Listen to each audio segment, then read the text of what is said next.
presentation of Fox Sports. We are Baltimore. We are so.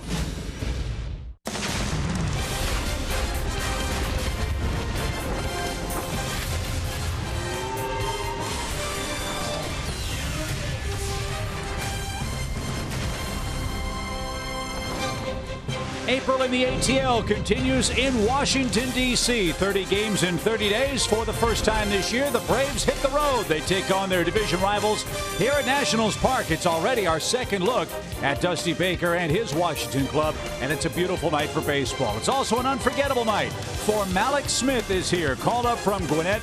Very hot start for the Braves speedy center fielder. A triple, 2 doubles, 5 runs, and 6 hits. He's ready for the show. We're ready for him. We're ready for a beautiful night for baseball here at Nationals Park. Hi again, friends. Chip and Joe.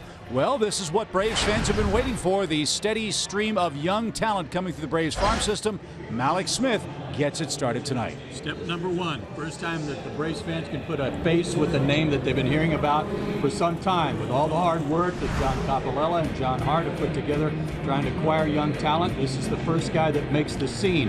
And he's gotten off to a good start in the Braves organization. Last year, the organizational player of the year between AA and AAA. Braves got him in the first deal with the Padres, and you see the numbers from last year.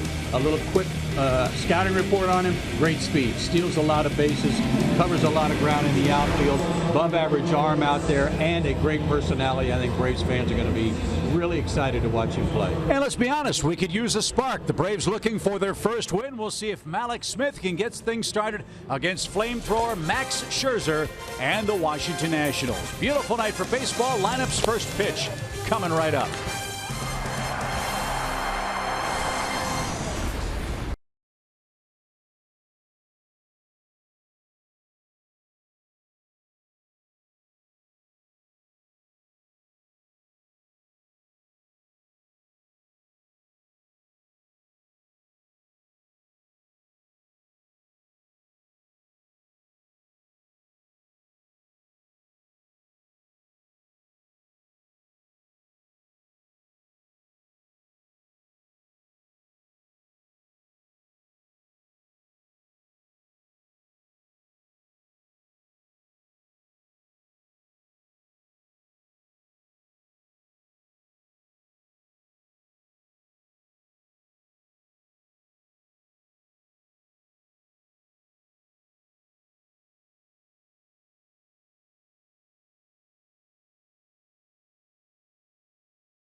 Baseball is presented by Academy Sports and Outdoors. Right stuff, low price, every day. It's time to get a win. What you think? I'm ready. It's 0-5 on the year. The Nationals 3-1. Washington took the first 2 against the Braves in Atlanta. And an unforgettable moment about to occur for that youngster, Malex Smith, who's set to make his major league debut for the Braves. Joe, I'm sure you remember your first big league game. What could possibly be going through Malex's mind as he takes aim at Max Scherzer and the Nationals? The pride of being here and the hard work he's put in to get here, and hoping to make his mark and be able to show his talents in order to stay here. The old adage, it's hard to get to the big leagues, it's even harder to stay. Malex has great athletic ability, and I'm sure that it's something that will keep him here for a while. One thing about him, I was looking at through some games, he has a knack for having excellent first games, whether it was first game of the season for Gwinnett, whether it's first game of spring training for the Braves this spring. He has a knack kind of making a big scene when he gets here. So who has the advantage? Malex Smith against Max Scherzer, or Max Scherzer with his great stuff against a kid he's never seen? Scherzer. The advantage Scherzer. He's been here and done that, the 31-year-old veteran. And the first pitch of the night is over the outside corner, and we're underway. Dale Scott is the home plate umpire tonight. And on a 72-degree night, Malex Smith quickly finds himself behind no balls, 2 strikes. 6 or more days of rest in his career, not such good luck for him. 7-10, pretty good ERA, but he pitched on opening day on the 4th, hasn't pitched since. And Malex Smith on 3 pitches is retired by Scherzer. 1 up and 1 man down.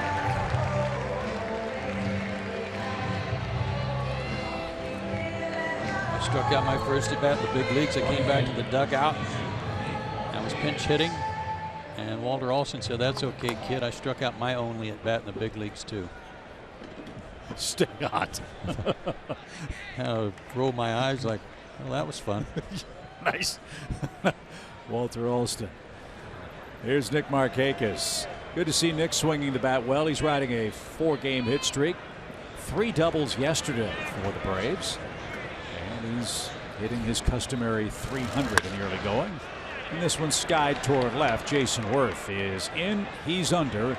And Scherzer quickly hands out number 2.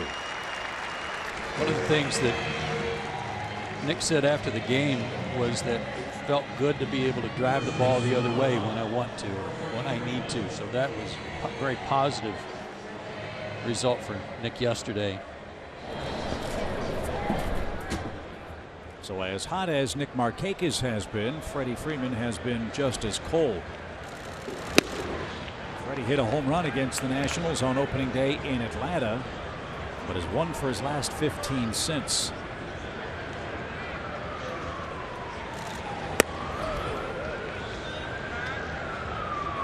And Scherzer behind him, 2 balls, no strikes.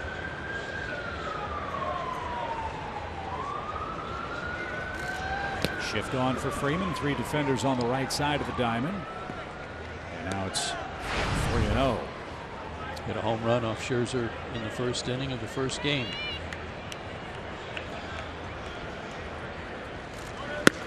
And 4 straight puts Freeman aboard. They'll take their chances with Adonis Garcia, who also homered back in Atlanta.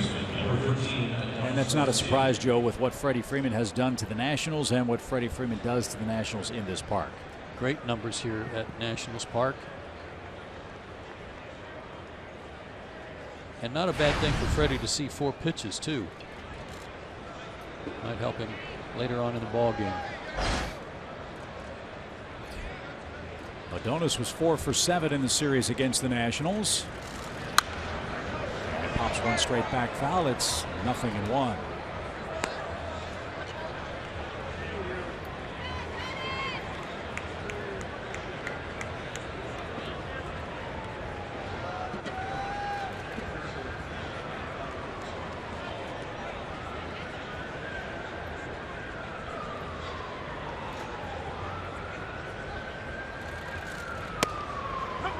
And caught the inner edge. It's quickly 0-2.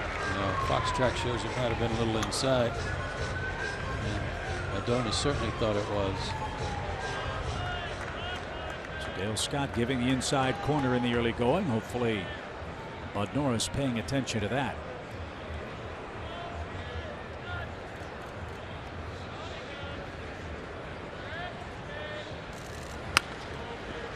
cut, fouled back, still no balls, 2 strikes. I asked around about Scherzer and his kind of lobs that he threw to first base down in Atlanta. That I thought maybe he was reluctant to throw over, but I'm told no, he just changes it up.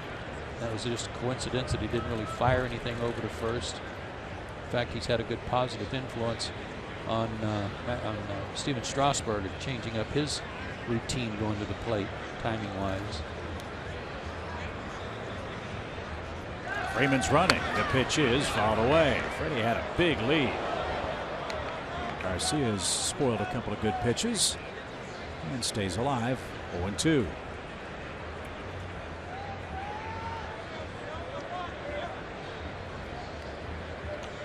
Scherzer 7 innings, 3 hits, 2 runs against the Braves, struck out 7. In his season debut, as Joe mentioned, it's been an extended rest for the Nationals right-hander with a weather postponement here in Washington while the Marlins were in town. And that in the dirt. Snap throw back to first, and Zimmerman saved a bad throw.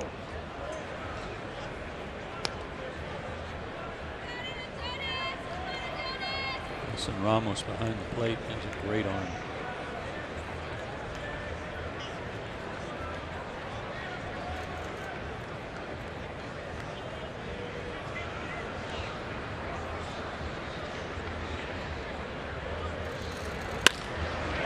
A base hit to left. Good at bat by Garcia.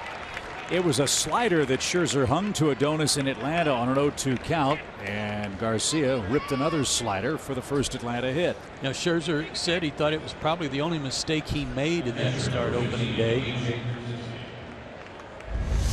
And Adonis was able to comb it into the seats, and here's another hanger, virtually the same place, but this one goes for a single. It looks like it's going east-west just fine, but not a whole lot of north-south on that Scherzer slider. So the Braves with some good working with 2 outs brings up A.J. Pierzynski. A.J. 1 for his first 12 at the plate. Early run would be nice. And Pierzynski tries to split the gap, and he's going to. That one's going to go all the way to the warning track. 1 run scores. Here comes Garcia around third. A.J. Pierzynski doubles on the first pitch, and the Braves have jumped in front 2-0 here in the opening inning.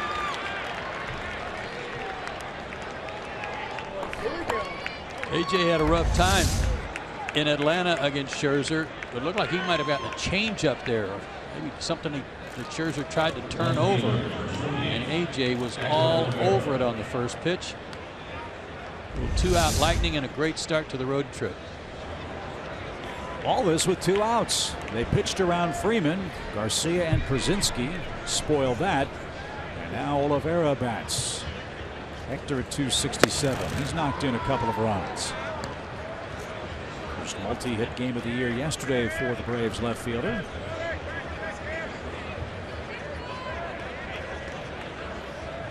Nice crowd in Washington, stunned at the moment as Scherzer's been tagged for 2 first-inning tallies. Get back to the screen, even count.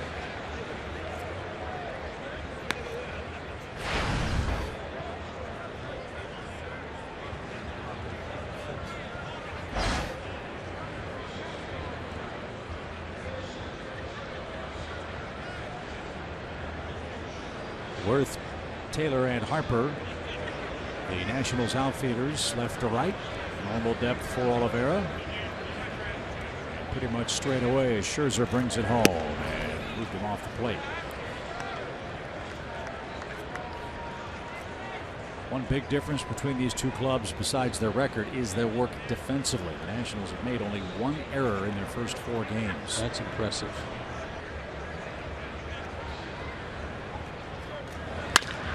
To short. Espinosa's got it. He's got a strong arm and makes a perfect throw. The Braves get a walk, a single, and a big double by A.J. Pierzynski to score the first and second runs of the game.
2-0 against Max Scherzer. Now it's Bud Norris's turn, and frankly, Joe, Mr. Norris deserves a better fate than the 0-1 record he sports entering tonight's He play. pitched great the other day, and he's 2-0 in this ballpark in his career, pitching primarily with the Baltimore Orioles when they would have their interleague action. But he had an outstanding effort in Atlanta in Game 2 of the season, and his 4 keys to pitching success, more of the same. 6 shutout innings before he gave up 3 runs in the 7th, and a lot of that had to do with some defense and no harping, no grousing. Well, they don't have anybody named Grouse, do they? Not yet. So no Harper. Try not to let him beat you. Michael Taylor's their leadoff man. Got to always worry about Bryce Harper, but it was Daniel Murphy that really killed the Braves down in Atlanta. So we'll see how Bud Norris fares in Game 1 of our 4-game series tonight. Taylor, 1 for his first 16 with 5 strikeouts and no walks. And has always been a problem for Michael Taylor. Tremendous athlete, great potential, but often struggles to make consistent contact.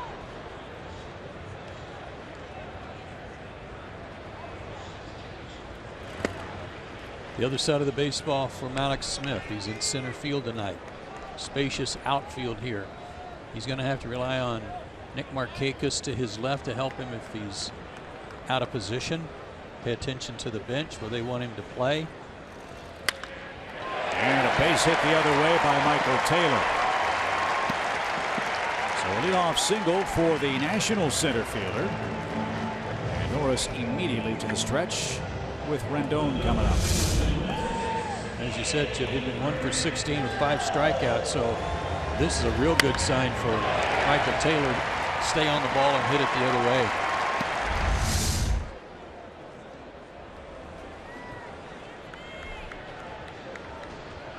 Another bit of advice that Malex Smith was given before the game is that with Hector Olivera in left field, for Malex to take everything he can get. Yes, Olivera's learning on the fly here too. In left field for the Braves, Anthony Rendon, the Washington third baseman, is 6 for his first 18 at the plate. Taylor started, then stopped, and retreats to first as Norris missed high and tight. 1 ball, no strikes. You mentioned just 1 error by the Nationals so far in the year. Well, check this out. The number 2, 3, and 4 hitters, Rendon, Harper, and Zimmerman, have 43 at bats combined between the 3 of them and only 3 strikeouts. With those 3 guys, they're putting the ball in play, and they're putting it in play with some authority. Rendon looking for his first homer or RBI. Takes a breaking ball for a strike. And oh, by the way, Bryce Harper has not struck out. Yeah, he looks like he's a man on a mission to defend his National League MVP award.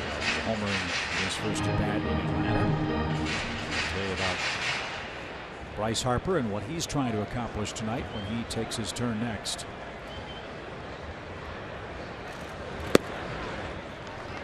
That's a little low. 2 balls and a strike.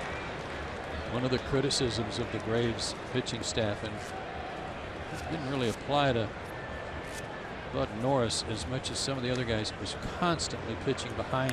Get it. Was constantly pitching behind in the count. So hopefully tonight the Braves can do a better job of getting strike 1. After that play at first, Norris pointed to the Braves dugout asking for maybe a check of the replay.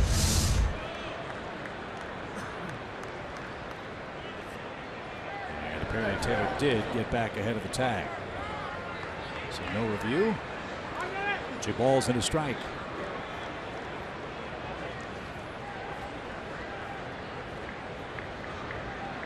Pretty good lead at first by Taylor. He's going. Good jump. Swing and a miss. AJ's throw is in front of the bag.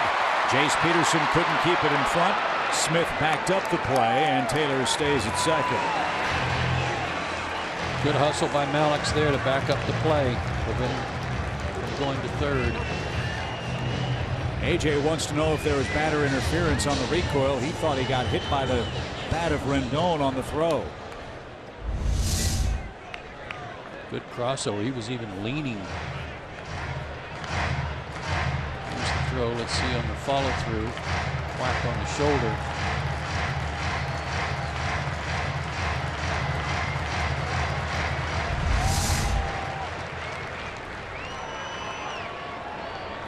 So it's a steal for Taylor, a 2-2 count to Rendon. 2-0 Atlanta. Nationals trying to come back in the first. And a shot foul. And out of play. Time for our Georgia lottery hitting the jackpot. How about the middle of the Nationals order and what they've been doing? I'll add one more guy to that list I was talking about, Murphy. The batting average, on base percentage, and slugging percentage leads the major leagues.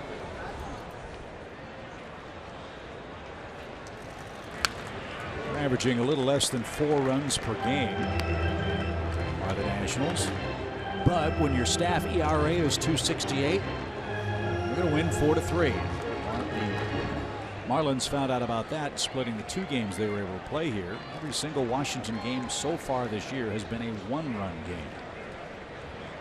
Dusty's club 3-1 so far. 2 balls, 2 strikes.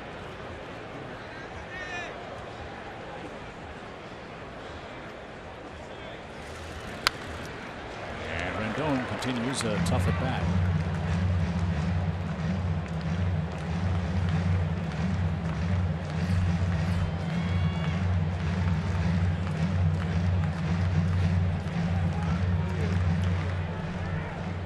Two and 2 for Anthony Rendon, pride of Rice.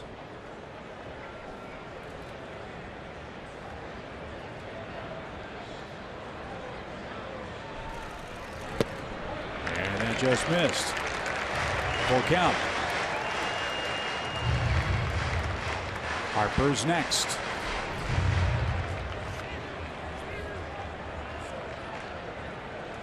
Rendon and Harper are the guys hitting for the highest average. But with Harper on deck, you don't want to run the risk of walking him and having 2 guys on. What a pitch. Norris pulled a string. Rendon strikes out. And here is Bryce Harper. What a great pitch. Outstanding. Change up and a beauty and a great spot. And a guy, again, tough to strike out. Here's an interesting stat I came across today with Bryce Harper. He's hitting .385 this year. You know how many at bats Bryce Harper has had this year with a runner in scoring position? No. 0. Here's his first.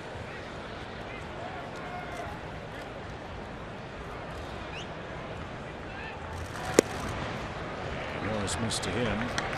1 ball, no strikes. Harper sitting on 99 home runs. Already in his career.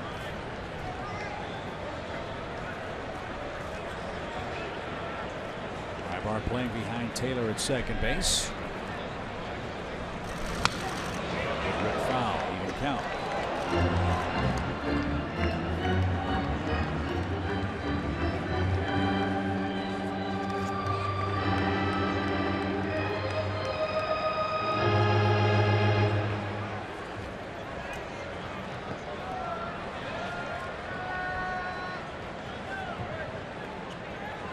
Zimmerman next. He's the cleanup man for the Nats. Braves got 2 in the first on a Przinski double.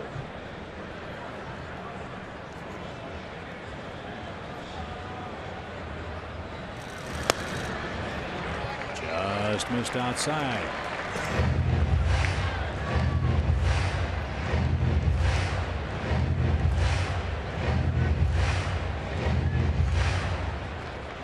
Bryce Harper's also a smart hitter.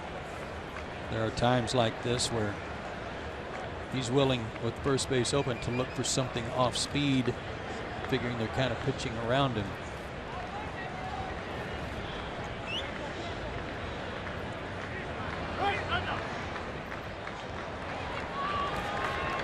Ibar trying to keep Taylor honest at second base. Stepped off.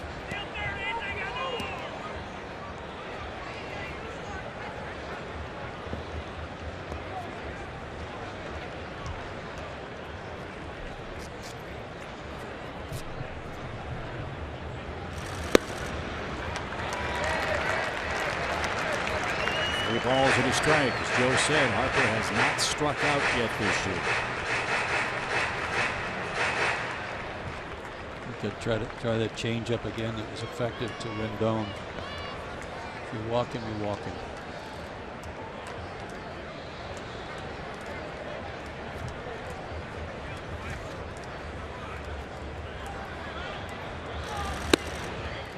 Bryce Harper does walk for the 6th time this year. 2 on for Zimmerman with 1 out. Shook off a couple of signs and got the pitch he wanted, which was a slider, and it was not a good one. Fortunate for him that it was just bad enough that Harper didn't offer. So Zimmerman bats.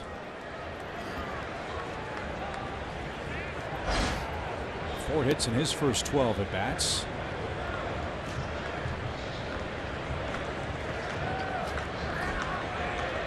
Monitoring his playing time over the interfasciitis issues. Runners go. The throw's going to go through to second base. Close play, and it's a double steal. Taylor had third easily. Harper steals second. Now they're 2 in scoring position with 1 out.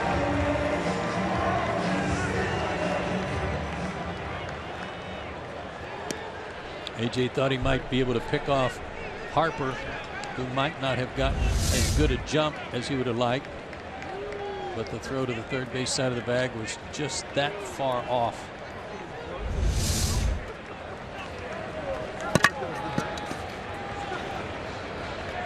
Had his gloves in his mouth because he was taken by surprise on the first pitch that Taylor was going. He didn't have a chance to put him in his back pocket. Didn't slow him down though. 1 ball, no strikes.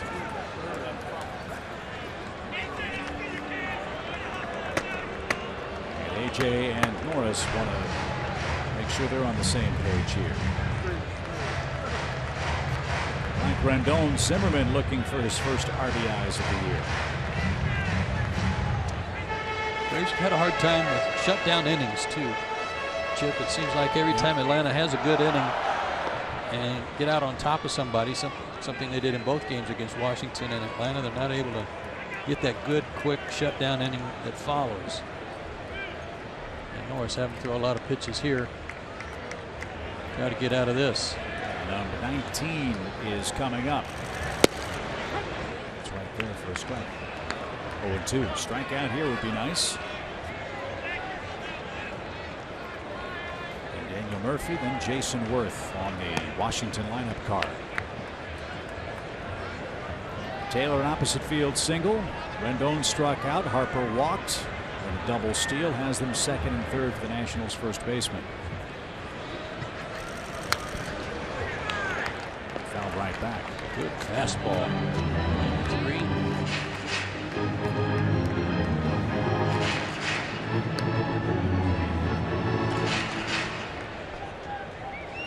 Again, these guys are hard to strike out here in the middle of their order. But he's got Zimmerman in the hole. Let's see what he goes to try to finish him off.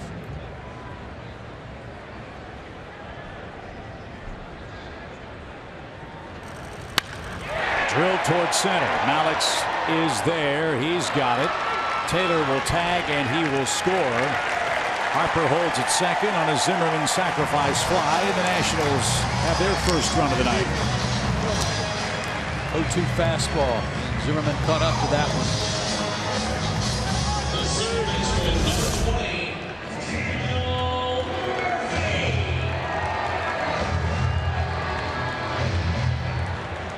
But it only plated 1. Now get Murphy and get out of the inning.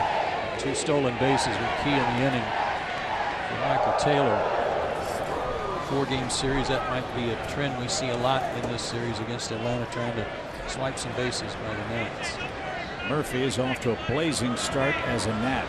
A .462 batting average.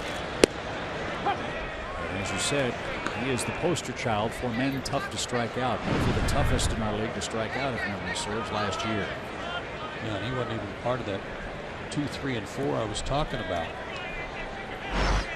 He's fanned 4 times this year and 13 at bats. That's a lot for him.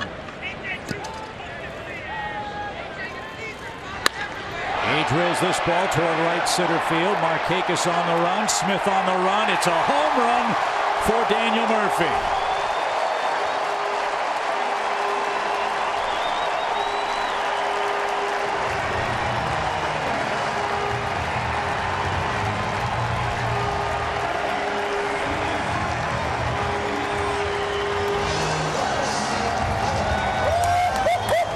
Told you he was a Braves killer, and he turns the game around. The Nationals score 3 in the first and lead 3-2. Another fastball, and boy, did he elevate it. Daniel Murphy was never considered that much of a power hitter. He was a doubles machine that would get into double digits in homers, but last postseason, when he went crazy and hit homers in, what was it, 7 straight games, all of a sudden he's a launch machine. And it's not even hot in Washington yet. Just think how many he might hit when it's in the 90s here. Wow. So the Nationals have taken a 3-2 lead in the first. Jason Worth, the batter. He's 1 for his first 14.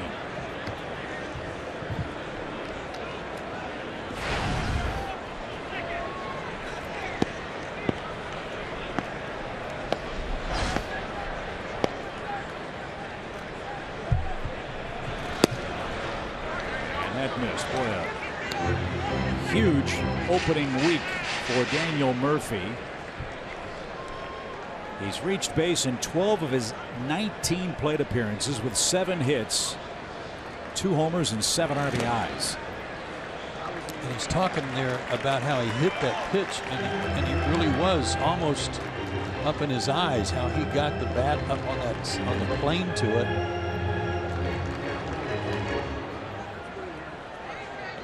Many times that's a swing and a miss, or at best a pop-up. Pitch number 29 for Norris. It's a full count for Worth. And he rips one down the third base line, but foul.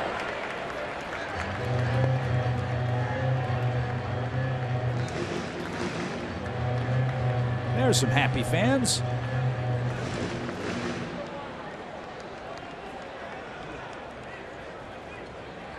Purple glove, pink hat. She is color coordinated for game 1 of the series.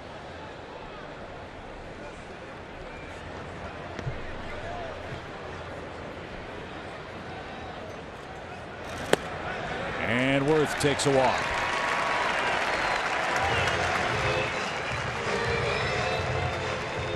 And Roger McDowell will quickly trot to the mound and try to settle down Bud Norris, who's thrown 30 first inning pitches.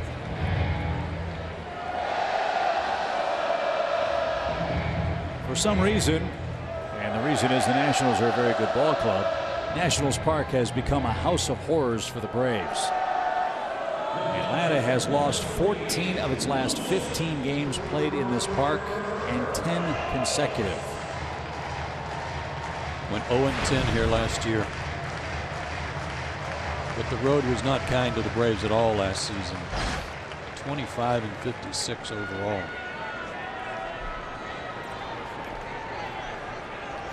So Wilson Ramos bats. Worth at first, 2 outs. And in for a strike. Braves had to use their bullpen a lot in that series with the St. Louis Cardinals. We hope Norris can have a few easy innings and get back on the beam here tonight. There are some new faces in the Braves bullpen in Washington tonight. We'll tell you about that after our first inning. The pitch is rounded right side. Peterson can't get there. Markakis gallops in, and runners are at first and second, still with 2 out. Different looking Washington offense, isn't it? Not where he's concerned. I mean, you're right in the way it's made up, and especially with Murphy in the middle of that lineup now. But the way Ramos wears the Braves out too, to the right side, boy, we've seen that a lot. Come on, Danny. Dusty Baker at the helm now. I'm ready. Will make a big difference and big impact on this ball club too. Gone is Ian Desmond. He's a 20 home run plus man a year at shortstop, but also a 20 plus error man at shortstop. Espinosa making all the routine plays for the Nationals, and he can hit too. 3 hits against the Braves in Atlanta, batting .250 in the first week.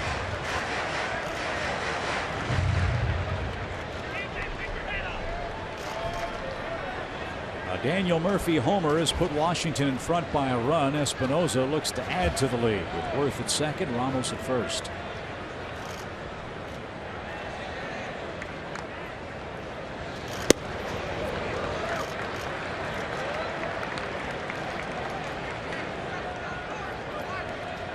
Bullpen is stirring. One of the guys called up to help out in the bullpen was called up for the specific reason of long relief. De La Rosa, Joel De La Rosa, and he's the guy stirring. There's a strike. Braves will have to make another roster move after the game tonight or tomorrow morning. It's expected that Ulis Chacin will start against Gio Gonzalez. That has not yet been announced. There's Espinosa. Now a 2-1 count.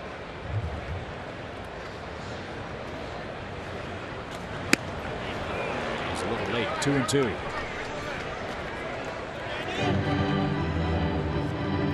Cruz, I beg your pardon. This is De La Rosa. I'll catch up. You're thinking about Jorge. No, I have a whole roster to go through. You're right. Right. There he is. 2 balls, 2 strikes.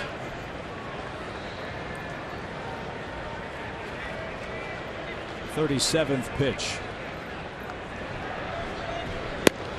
And it was right there inside corner, and that'll retire the side. Washington sends 8 to the plate, but Braves killer Daniel Murphy does it again. He tomahawks a 2-run homer into the seats in right, and the Braves 2-0 lead is now a 3-2 Washington advantage.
In the first inning for the Nationals, and it's time for tonight's BMW Mini Let's Motor player profile. Well, we just talked about Daniel Murphy's success against the Atlanta Braves since 2013, and granted, he's played a lot of games against the Braves while with the Mets and now the Nationals. 3rd in hits, 1st in doubles, 2nd in total bases, and the one that got me, the one that really surprised me, 1st in RBIs. Really? And again, double figures in home runs only twice in his career. Last year he had 14 for the Mets. 3 years ago he had 13. You're right, he might hit 20 here. And the way he's going might be more than that. And I thought you made a great point. He hit the high fastball. I mean, that was collarbone high, and he launched it. For a Nationals leads, the Braves start over with Eric Ibar. Ibar hitting 7th tonight. Has hits in his last 2 games and is batting .238 for the year.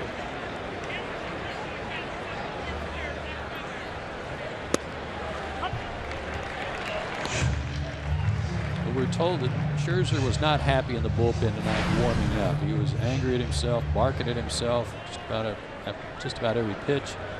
After the top of the first, he went down the tunnel, had a little hissy fit. Nothing can calm a guy down like getting those runs back and add on and give him a lead to cover it up. He must feel like king of the hill tonight. You bet. He's got the home-run advantage. And he's got the 7, 8, 9 hitters coming up. Ibar, Peterson, and Braves starter Bud Norris. 3-2 game. Quickly 0-2 for Ibar. Just missed.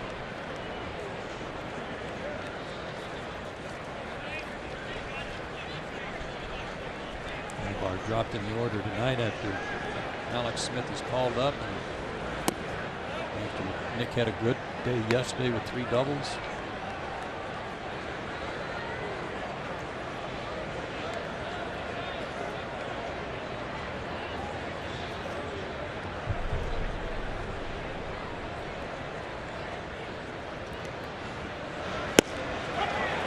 Over the outside corner, a called third strike. Second strikeout for Scherzer. Something that the polished veteran right-hander knows a thing or two about. Well, he shook off 3 signs before Ramos landed on the curveball, and he dropped in the backdoor curveball, which is exactly what he wanted. And you're right, as described by the Nationals media guy. 276 strikeouts in 228 innings for Scherzer last year, en route to a 14-win season with a couple of no-hitters thrown in for good measure. As Jace Peterson bats, need to get Jace going. He's 1 for 11, 4 strikeouts in those 11 at bats.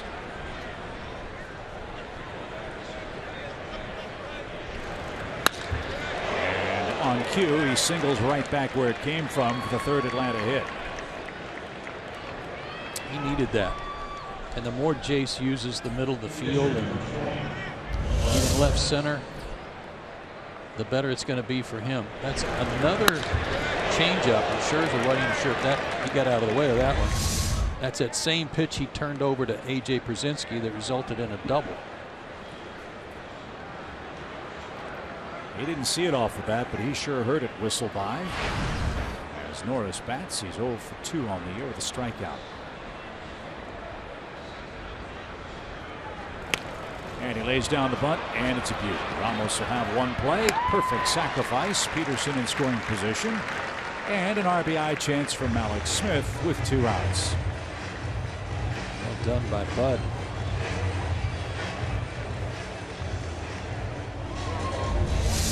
Got the bat out front. Softened it nicely. So maybe the butterflies are taken care of from Alex Smith. Scherzer took care of him with 3 pitches in his big league debut at the plate. He really opened eyes this spring, as Joe said. First game had a remarkable effort for the Braves. Hit .346 this spring. And was spraying the ball all over the ballpark.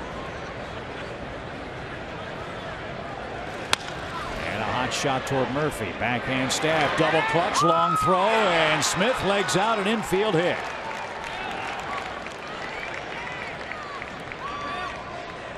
First big league hit for Malex Smith. And Braves have runners at first and third with 2 outs. That ball's thrown out of play, and the Braves dugout's asking for it. It was tossed into the camera well, and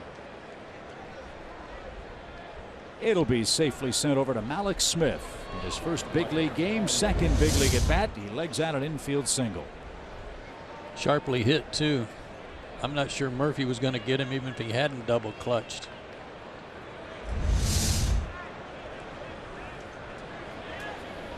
Now Markakis bats. Now we'll see if Malex Smith is turned loose on the base paths. He can really run. As Joe said, he's had some gigantic base stealing numbers in the minor leagues.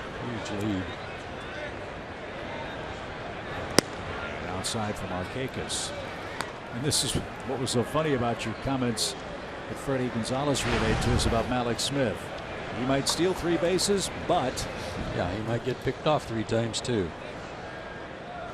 Again, there's there's still work to be done.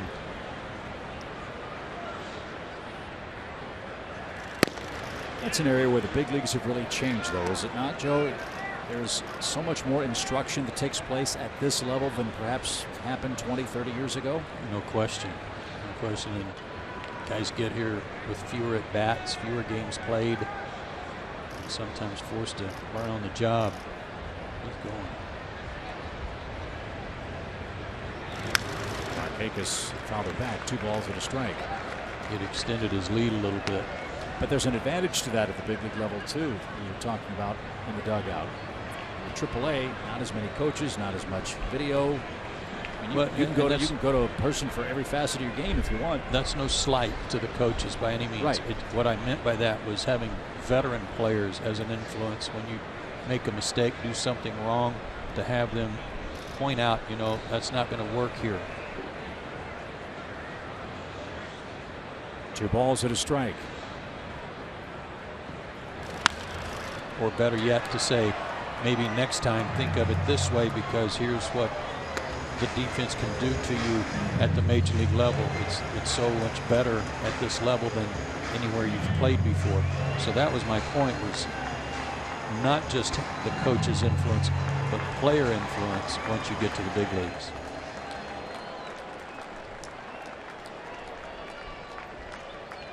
Two balls, 2 strikes.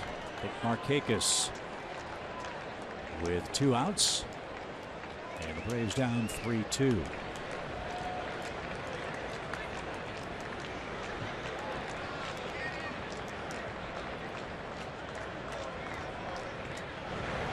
There's that soft flip that we saw from Scherzer back in Atlanta.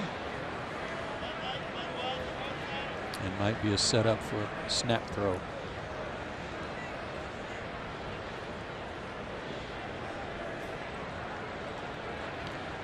I'll just let Nick hit here.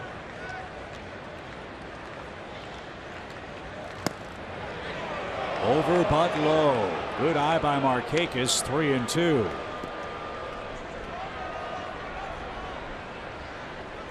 Zimmerman will play behind Smith. He'll be off to the races with a full count. Chase Peterson, the tying run at third base.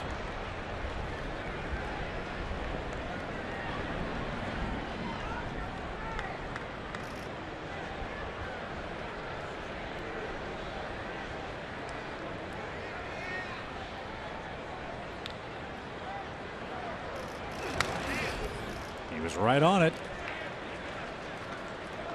I was watching Malex then too, and he's been taught the right way, and that is to make sure that you don't leave early so they can't sneak in behind you and pick you off in this situation. Even though Zimmerman's playing behind him, he made sure Max Scherzer was already into his kick to the plate before he broke.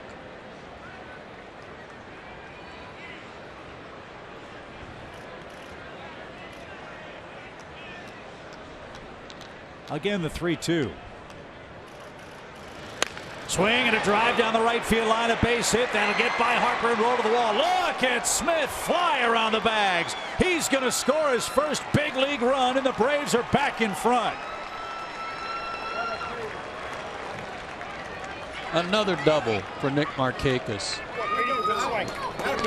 He had 3 yesterday. He could have had 4 were it not for a good play by Stephen Piscotty. And now he picks on another part of the ballpark, breaks one down the line, and you can see Malex Smith being greeted by his teammates for his first big league hit. Malex Smith racing around, getting his first run too.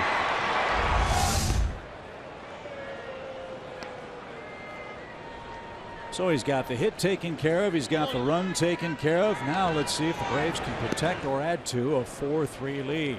Pitch around Freeman and go after Adonis Garcia, who has singled and scored as well.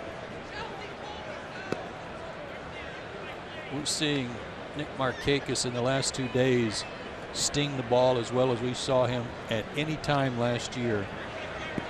And he talked about he felt quick yesterday. His bat speed was there. It certainly is. In what was a disappointing year for the Braves, I thought Nick Markakis had one of the most remarkable years in recent memory in Atlanta because of those neck problems, because of the offseason surgery, because of the lack of ability to work out as he customarily would. Still, Joey had 181 hits, hit 296, and played in every game but 6 for the Braves. He was definitely an Iron Man. But I'll stand by what I said last year, is that we didn't see the best of Nick Markakis. I thought that was going to come once he had a full season of workouts and a full spring training. So if you like 2-out scoring, you like this game. Braves are back in front 4-3. Here's Adonis. He snapped an 0 for 8 in that first inning single.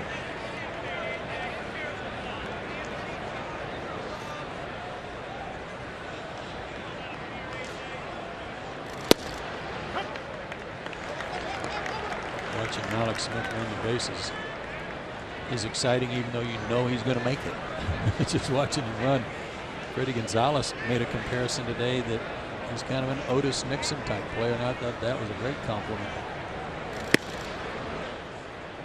Inside for Garcia, 2 balls and a strike. Long layoff for Max Scherzer. It is showing here in the first. 25th pitch of the inning coming up. And a swing and a miss. Something tells me he's going to throw him another slider.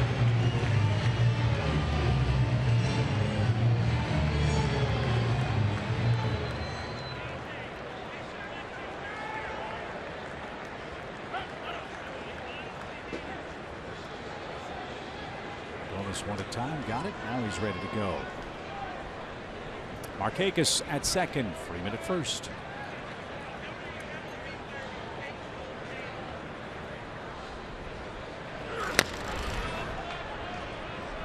And TP will make the play in the first, outside the first base coaching box, and then a friend in the first couple of rows at Nationals Park.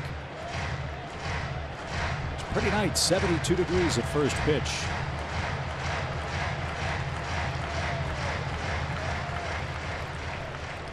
Boy, has this part of town changed in the last 4 or 5 years.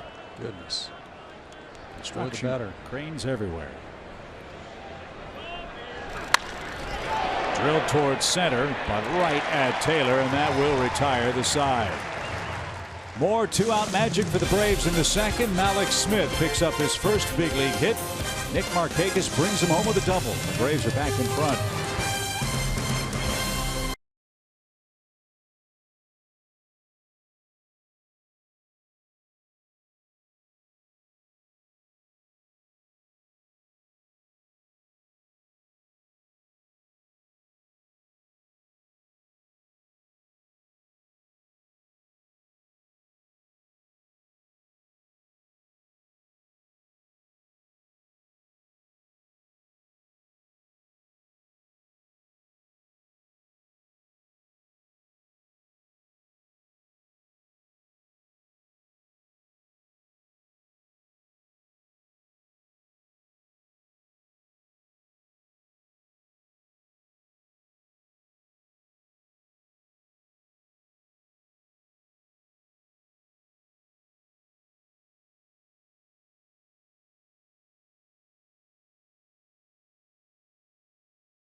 Somewhere about 2 miles below us in the ballpark is the third member of our crew, Paul Bird. Paul?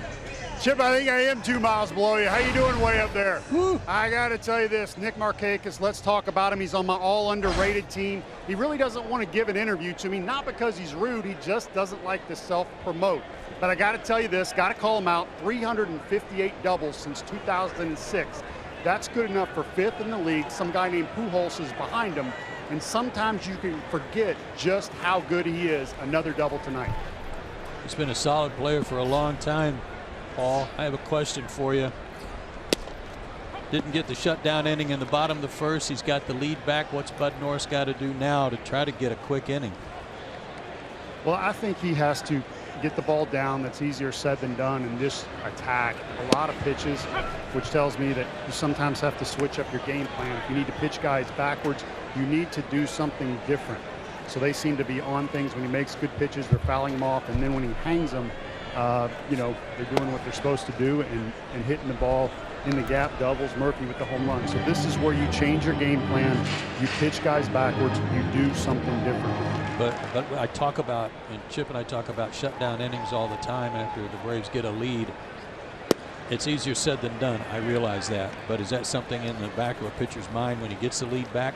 Absolutely. You're so fired up that your hitters got you some runs. You want to go right out there. And the number one thing is to throw strikes and get ahead. You don't want to come out and walk somebody after they gave you that cushion. And it's a break, too, I guess, that after throwing 37 pitches in the first inning, Paul and Joe, Norris gets to start the next inning with the pitcher. That helps. Sure it does. Scherzer strikes out. That's the third strikeout for Bud Norris tonight. We go back to the top, and Michael Taylor, who singled the other way to start the game for the Nationals.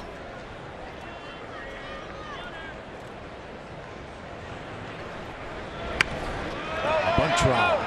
Foul. We don't know Bud Norris very well as an Atlanta Brave, but we have seen him pitch before, and we know that he's had some success as recent as a couple of years ago for the Orioles. The one thing we know about him is that he's a bulldog, and he gave up those runs in the first and lost the lead. And he may not have his best stuff tonight, but he's going to be out there fighting you tooth and nail. Tough competitor. Taylor getting a chance to play because Ben Revere hurt himself in Atlanta. Ribcage problem. That's a nasty injury this time of year with the cold weather. It's going to be a while for Revere until he comes back. So a chance for Taylor to get some at-bats. They had to DL him, and that's when they called up Matt Den Decker, who got the deciding hit off of Norris in game 2. Real bummer that his flight wasn't late. Yeah, because he stepped off the plane and had the game-winning hit.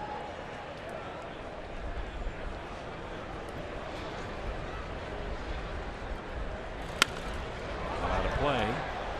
1 ball, 2 strikes. Cardinals had their home opener today. They clobbered Milwaukee 10-1. San Diego won again, 4-3 in Philadelphia. And the Mets are home and getting thumped by the Marlins. That's 7-0 in the second inning. Steven Matz started that game for New York, and he's been knocked out. Well, the Padres got well in Coors Field, didn't they? Yeah, Matt Kemp had a huge series against the Rockies. San Diego scored 32 runs in their last 3 games coming into play tonight. 2-2 pitch. AJ couldn't hang on. It's another 2-2 count. That's after they got shut out 3 straight days against the Dodgers. Yeah, they didn't score a run for 30 innings. And then exploded. It's Cashner and Nola today at Citizens Bank Park.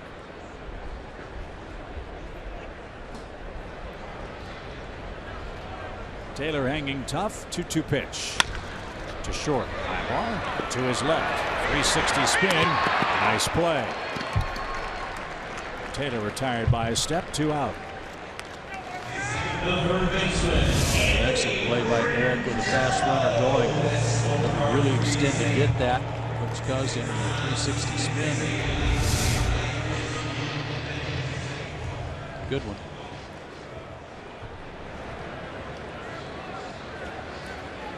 Two quick outs for Norris. Here's Anthony Rendon.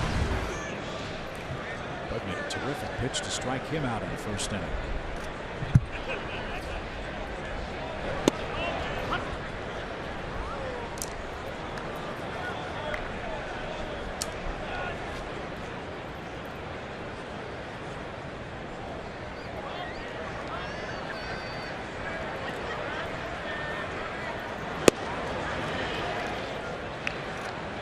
So far, Dale Scott's given the inside corner, not so much the outside. Jay tried to make that pitch look a little better, but didn't get the call. Even count.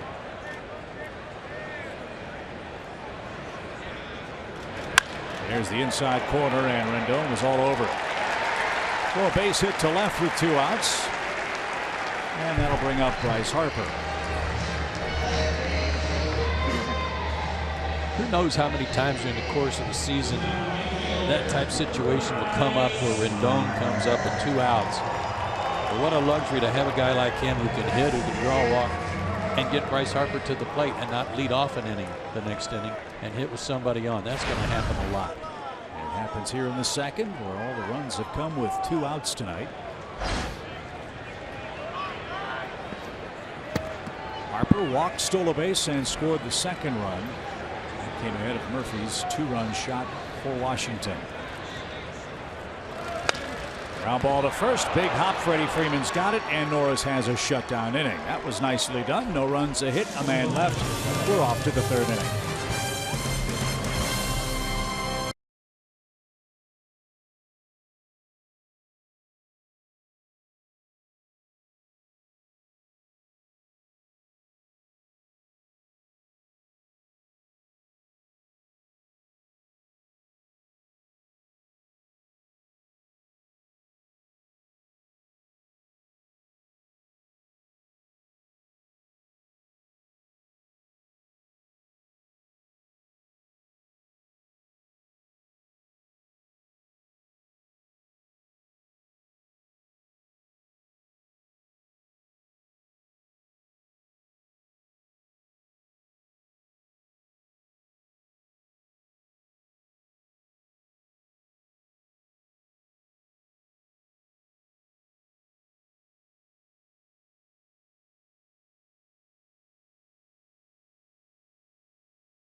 Baseball is sponsored by Delta Airlines, your local Ford dealer, and Xfinity. X1 from Xfinity will change the way you experience sports.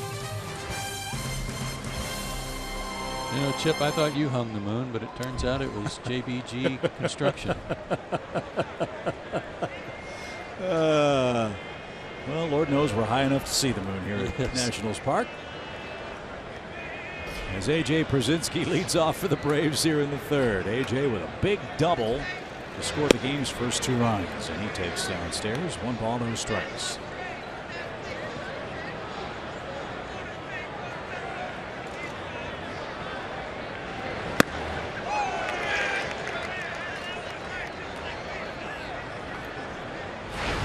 A.J. now 9 hits, I believe it is, away from 2,000.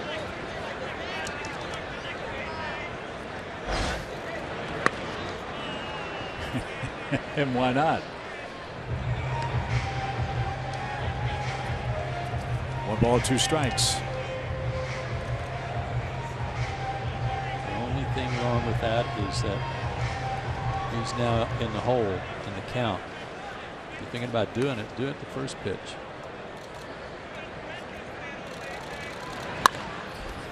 Up the middle, Rendon, nice play, and a throw to first in time gets Pierzynski. 1 away, 3rd inning, 5-3. The official scoring on the putout. Here's Oliveira. He bounced out to the shortstop to end the Braves' first. Joe mentioned Joel De La Cruz joining the Atlanta bullpen. He's a right-handed pitcher. And that has added a left-hander. He joins Eric O'Flaherty. His name is Hunter Cervenka. Cervenka's wearing number 54 for the Braves. 54. It's Leo Mazzoni's own number. He's built a little bit like Leo, which is solid. He's built solid. Solidly? Yes. He's a good story, though. He gets in the game. We got It's good stuff to talk about Hunter. Oliveira chased a bad ball. He'll be struck out. And that's the second out of the inning. Scherzer has 3. But it was a situation yesterday that kind of prompted a move. Not that the Braves didn't already know they needed a second left-hander. They did. But when Freddie Gonzalez needed to go to Eric O'Flaherty in the 4th inning last night, all of a sudden he only throws a third of an inning, and they have no more lefties in the bullpen. The Cardinals knew that. Eric Ibar struck out his first time up. He's 0 for 1. He cues one to the left side. Rendon gloves and throws sidearm to first, and Scherzer has a 1-2-3 third inning.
Time for tonight's Greatness Made Here feature, brought to you by Synovus, the bank of here. Great start for Malex Smith, his second at bat. Infield hit. And on a 3-2 count, he scored all the way from first on a running on the play on a double by Nick Markakis, Braves Organizational Player of the Year last year. Came over from the Padres and had a terrific year last year, combined between AA and AAA. Hitting about 350 at Mississippi when they called him up to Gwinnett. First game in the big leagues tonight. Already with a run scored as we head to the home third. Zimmerman leads off for the Nationals and takes a Bud Norris strike. Zimmerman with a sacrifice fly for his first RBI of the season.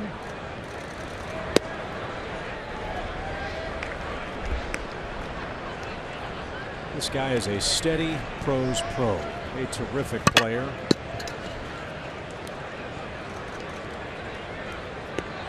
Just hasn't been able to stay healthy the last couple of years. He's played 156 games combined in 2014 and 2015. When he's right, he's a book at 25 home run a year guy, 80 to 90 RBIs. Well, shoulder problems moved him across the diamond to first base. He's had some foot problems, but he's always been able to do that. He turns around a fastball, rips it into right field for a leadoff single, and that's how the Nationals' third inning begins. Again, it's like they're cutting down on their swings with 2 strikes. Not a bad pitch, fastball away, had the outside corner, and he served it through the hole. Frustrating Bud Norris. Well, I think that's going to be a fascinating thing to watch with the Nationals team. They are putting the ball in play with great regularity, and when they're healthy, these guys all know how to hit. That's going to be a tough lineup to go through. As many changes as they had in their coaching staff. Rick Shue was retained as their hitting coach, but they also hired a manager who's a pretty good hitting coach in Dusty Baker. now. Strike to Murphy. 2-run homer for Murphy in the first inning.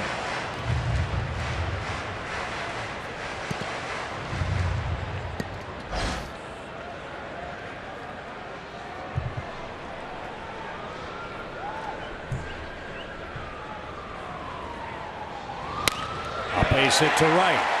Zimmerman will stop at second base. Back-to-back singles. Somebody tell Murphy it's not October. Holy smokes, he's 2 for 2. Boy, did he stay back nicely on that pitch. It was a changeup, but he didn't commit. No, it was a two-seamer. Sinker had a lot of the plate, but again, really keeping the weight back.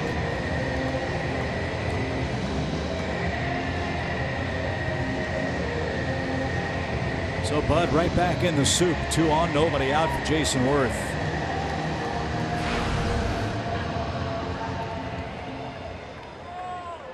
'88 games for Worth last year. Shoulder problems a big issue. A left wrist bothered him as well.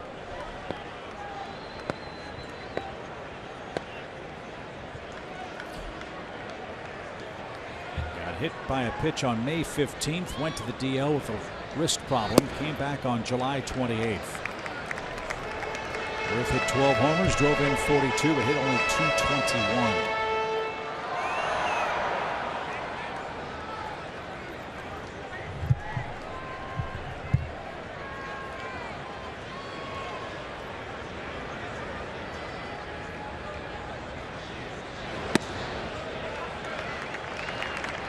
You know they're going to have some thunder at the top of the order. They're going to produce a lot of runs up there. They need Worth to get back to being Jason Worth. Pick up his, carry his weight down near the bottom of the order.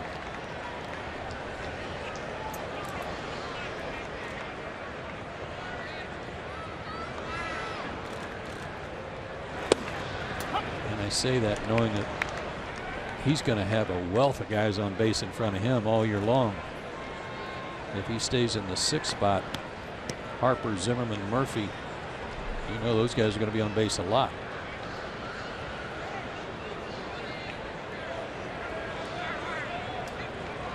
Two aboard, 2-1 count for Worth.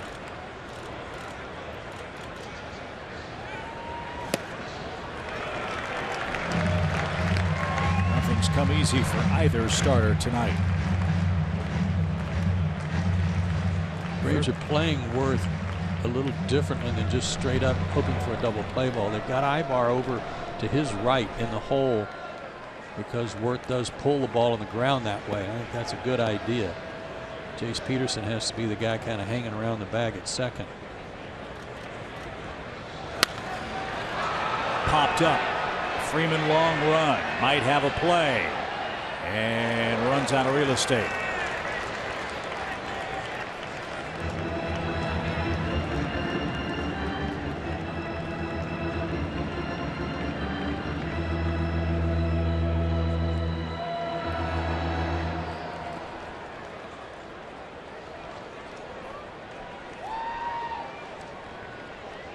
Freddie Freeman is way off the line from the first baseline defensively.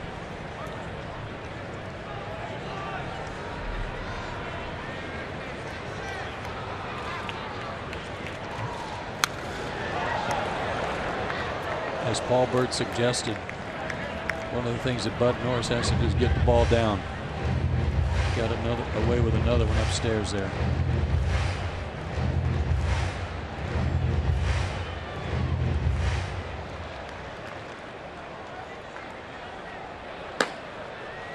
Joel De La Cruz loosening up again.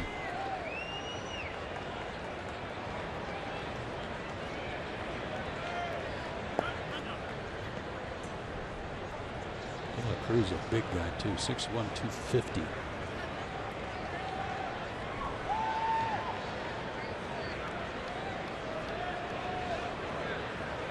Full count for Worth. Runners lead. Do not go, and Worth skies one deep left. Oliveira back to the edge of the warning track is going to have enough room. Worth just missed. But a big first out of the inning.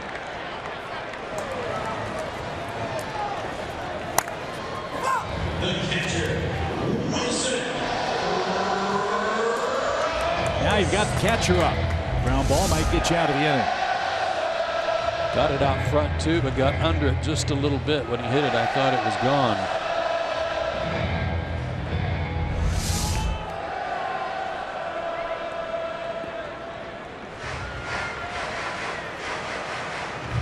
Wilson Ramos singled to right his first time up. As we've seen him do so often, but in this situation, one out, couple of guys on, you might see him change his tact a little bit and try to get something to pull.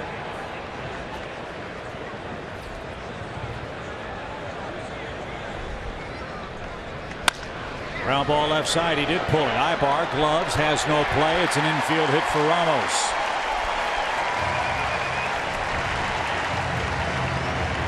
No matter how the Braves defend the Nationals catcher, he spoils the plans with good work at the plate. Bases loaded.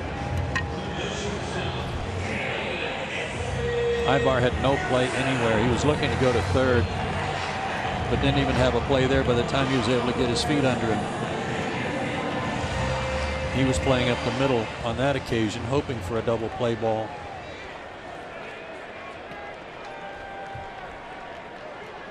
So Espinosa, the 8th place hitter, has the bases loaded and one out. He struck out his first time.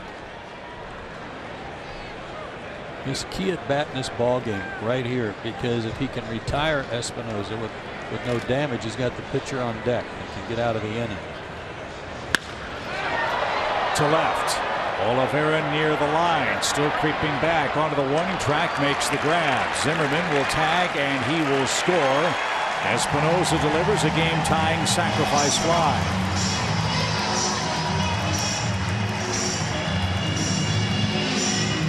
Murphy holds at second, Ramos at first. It's a 4-4 game.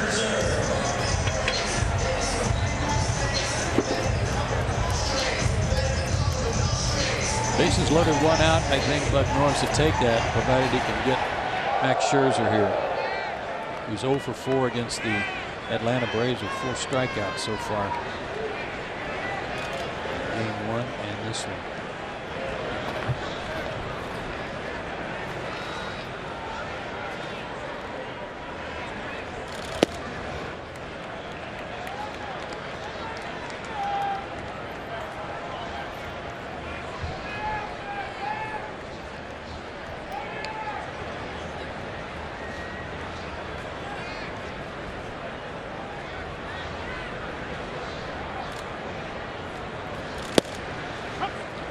Knees, even count.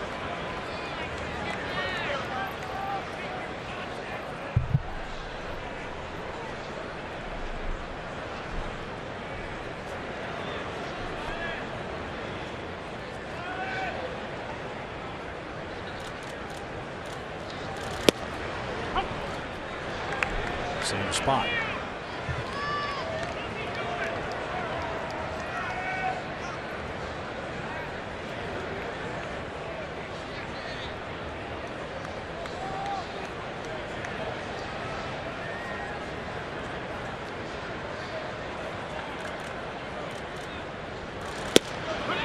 And Scherzer's perfect run at the plate against the Braves continues. He has struck out each and every time. Washington ties it with a sac fly, and we're off to the 4th.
Game summary, our Toyota key plays tonight. A lot of offense in the first 3 innings. Yeah, Braves jumped on him for 2 in the first on this double to right center by A.J. Przinsky. And played a Freeman Garcia.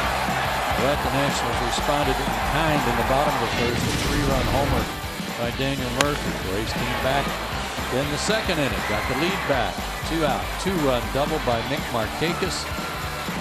Brought home Jace Peterson and newly called up Malex Smith. And a sac fly just a minute ago tied it again for the Nationals. So nothing's come easy for Bud Norris or for Max Scherzer. Let's see if Atlanta can wrest the lead back as we come up for inning number 4. Jace Peterson, Bud Norris, and Malex Smith are scheduled to hit.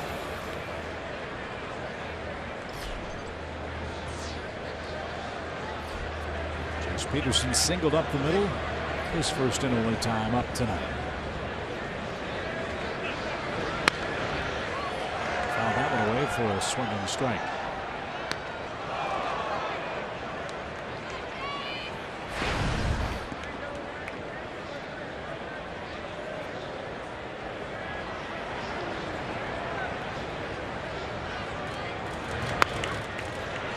Bunt try, but too hard. Zimmerman able to make the play a few steps inside the bag at first. 1 out. Good idea. Just didn't put it where he wanted it.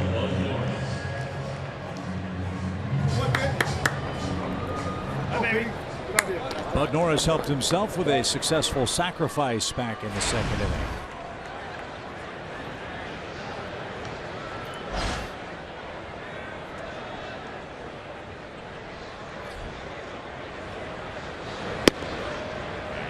Outside, ball 1.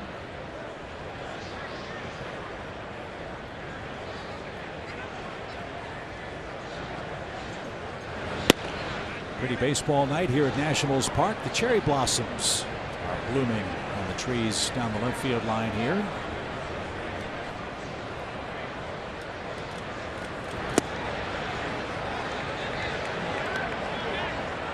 So is massive construction. I mean, this is nothing you've ever seen. High rises going up all over the place down here by the Navy Yards and Anacostia River. This ballpark has done wonders for this part of the district. 3 balls and a strike. And he just walked the pitcher. It's been that kind of night for Scherzer. Got to make him pay for that. And Alex Smith up for a 3rd time in his big league debut.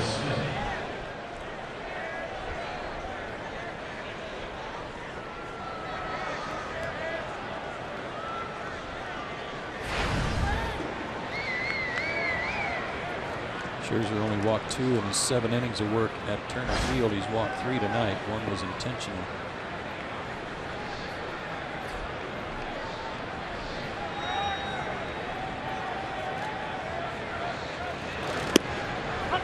Off-speed pitch, a strike.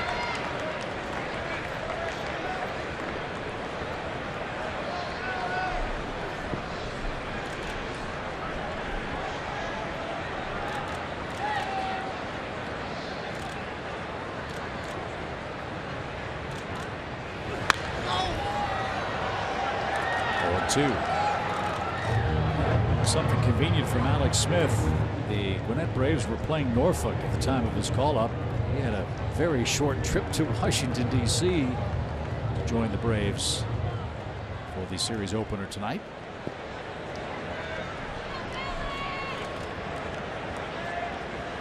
And it's 0-2 with Norris at first.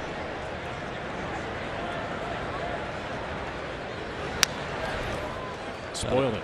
Out of Tallahassee, Florida. Was a 5th-round pick back in 2012 by the Padres. He was playing at Santa Fe College in Florida. John Coppolella described it today that he was a little late to baseball because he was such a good football player too.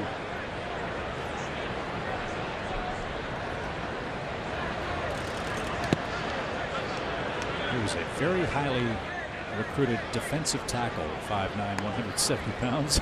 Defensive tackle.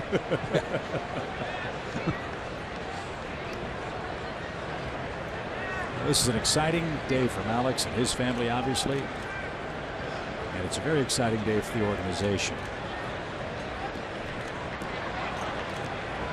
So the talent pipeline start to bring guys to the big league ball club. 1-2 pitch. Cued towards short. They're going to get one, and that's it. So Norris is forced at second. Smith at first with 2 outs, and Nick Markakis is coming up again. That's a good trade there. Now we might see Smith try to swipe his first base. Averaged 70 stolen bases a year over the last 3 years. This will be a good matchup. Ramos is very good at throwing out base stealers. Last 5 years, he's gunned out 28% of all would-be stealers. Big lead. Another lob.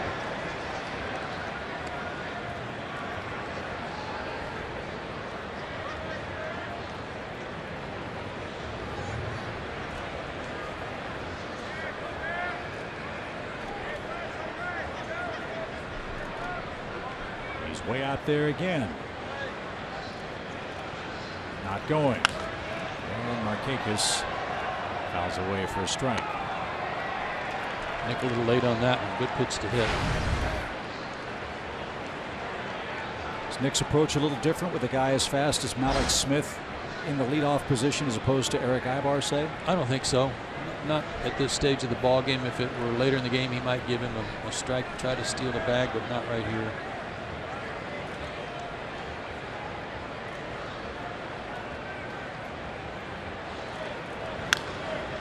Fouled away again. Scherzer changed his delivery there with a slide step to try to speed it up.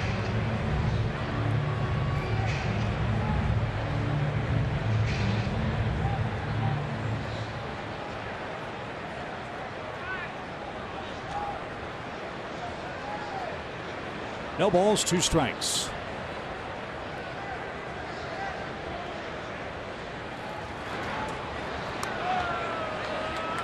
Someone's looking at him like, you know, you're throwing that right up in the lights on me here. You lob it lower.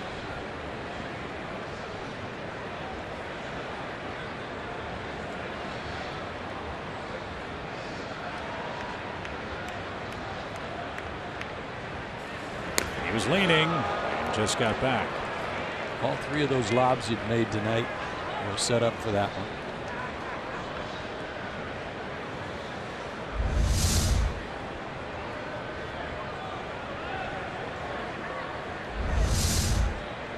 What a lead. Might be the biggest of the night for him.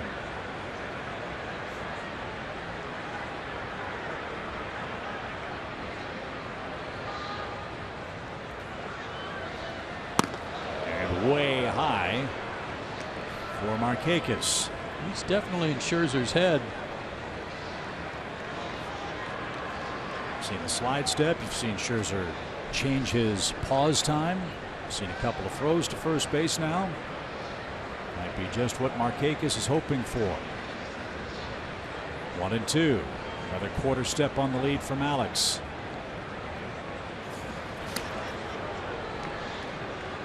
You're taught to get a body's length plus a step. He's got a body's length plus about 2 steps.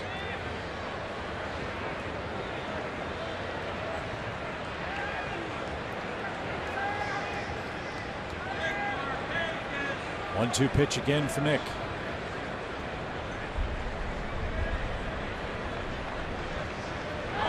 He starts, then stops, and Markakis spoiled another good pitch.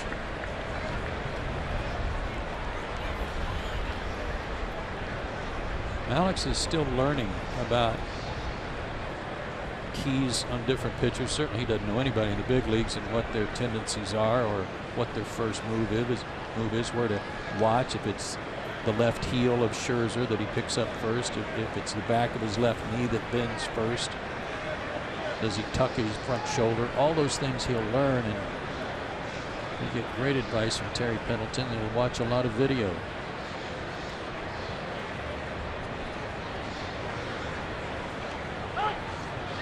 second time.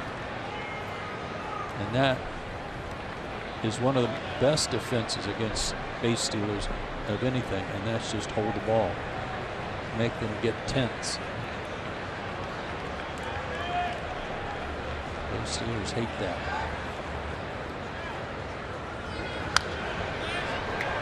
Good battle between Scherzer and Markakis. Malex Smith at first, trying to distract the Washington pitcher. With the exception of that mistake they made up and ended, everything else you can see on Fox Tracks, they're trying to keep the ball away from him to try to prevent him from being able to pull the ball in the hole on the right side and maybe go first to third. But as you said, his ability to drive the ball the other way is a big difference for Nick so far this year. Yeah, there's a big hole in left center. Now it's another big lead.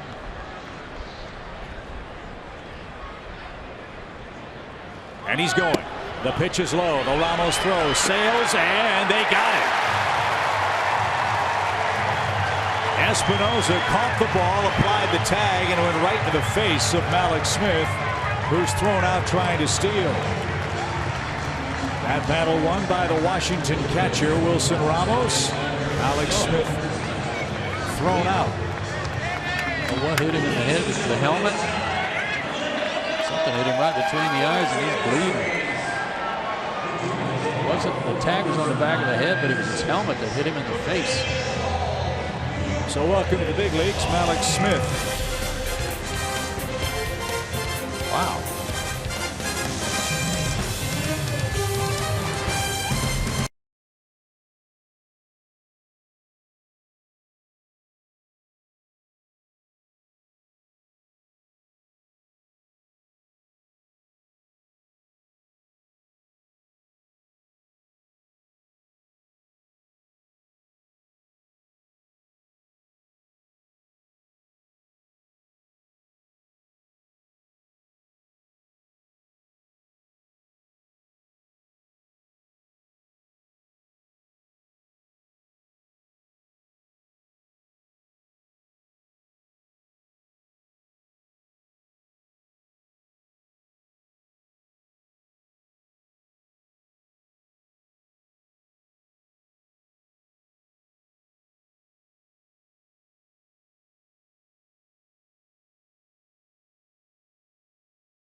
Comes to an unfortunate and premature end here in the fourth inning, and here's why.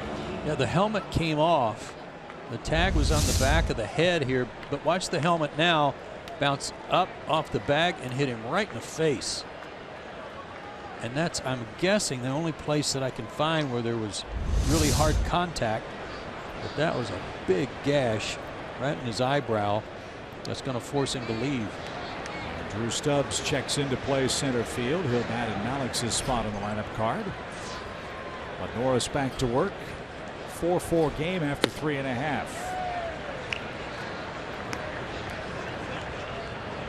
So I think it's safe to say for Malex Smith this will be an unforgettable day. Absolutely. First hit, first run, first strikeout, and first caught stealing. And a cut that will need attention from athletic trainers Jeff Porter and Jim Lovell. Taylor's got to hit a run and 2 stolen bases tonight, his second hit of the year. And that one right back up the middle. Peterson had him played perfectly. Not sure if Norris got a piece of it. We'll wait for the official scoring. Taylor is out number 1. The other part of that stolen base attempt was the great catch and release by Ramos again. He's like an infielder back behind the plate, much like Molina at times. But he caught that ball and it was down low near the dirt. caught it and all in one motion, got rid of it quickly and made a very accurate throw. Rendon is 1 for 2 tonight. He singled his last time up. And lines to third for out number 2. But Norris could use a quick and easy inning. That's always difficult when Bryce Harper represents the potential third out. Here he is. The right fielder, Bryce Harper.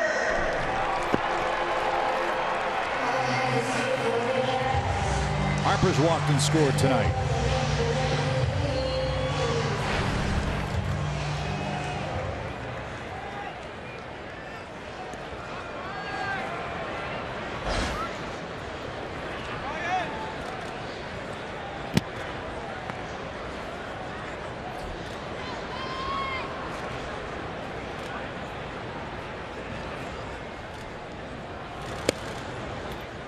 Take it low, 1 ball, no strikes. Man, Neil Scott's got an odd zone tonight.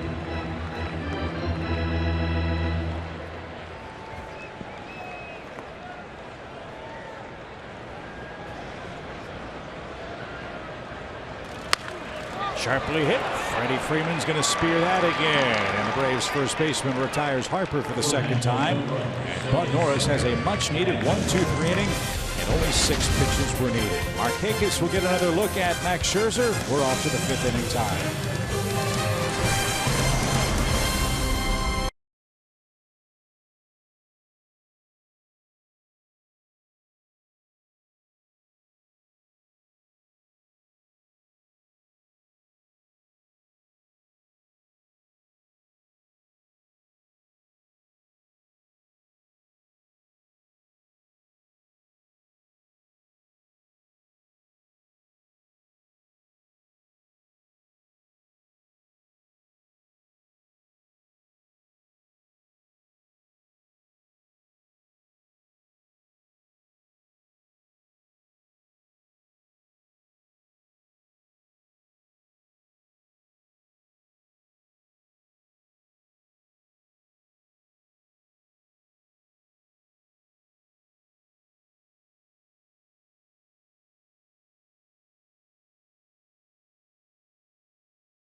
April in the ATL, 30 games in 30 days. Tonight we joined you on the road for the first time. Braves 4, Nationals 4 after 4. Join Chip with Paul Bird from Nationals Park. Another set of strikes for Nick Markakis, who was in the batter's box when Malex Smith was thrown out trying to steal second base. And he drives one toward Taylor in center. It's deep. Taylor still going back onto the warning track at the wall. Leaping try, can't make the grab. And guess what? Nick Markakis tallies another double. Did he catch that ball and drop it when he hit the wall? Hit him in the glove. He blocked it with his body from my vantage point. That ball really took off. I thought he had it right there. Yeah, it did hit his glove. Great effort. He had a long way to go, but it's a double again for Markakis. He's going to have my dad's record before the end of the month. Here's Freddie Freeman. He's walked twice. See if Freddie can bring him home. Inside. This is a great park for Freddie Freeman to hit. 333 lifetime average here. Not with a long ball, but just lots and lots of base hits. Yeah, just a couple of homers here. He'd settle for a single now. Shift on for him with nobody out.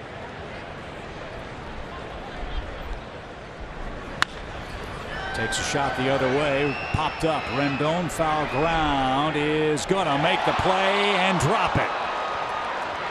He had it, turned his back toward the infield. I lost sight of the ball and he lost the handle. There's a break. That will probably be an error. They don't often charge errors on drop foul balls, but he had that one. No play. The official score says hometown scoring. So we only have one error in the first 4.5 games. What a break for Freddie.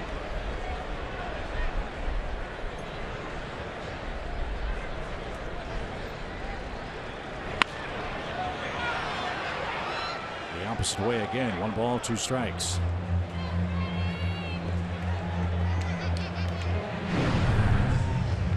Food poisoning bothered Freeman in spring training. Had a touch of a bug, a virus or something, first couple of games of the season.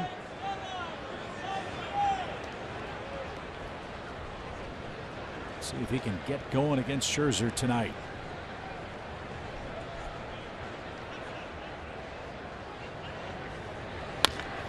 Ground ball right side. That'll be a productive out. Runner to third. Freeman advances Markakis. Now that was kind of interesting to me. Great job by Freddie to get him over, but they're trying to prevent him from pulling the ball, get him to shoot a couple foul balls off to the left, and then they throw him a slider down and in, which was perfect for him just to roll over the top of. Yeah, we hear about shifts all the time where pitchers pitch against their defense. Thank you very much. Yep. Wasn't as inside as I thought it was, but it was down and was able to go out around it. Key man in the inning becomes Adonis Garcia. He's hit the ball on the button twice. We've seen Adonis rip fastballs in the early going, most notably against Steven Strasburg. All over that one too. At 95 miles an hour and fouled straight back.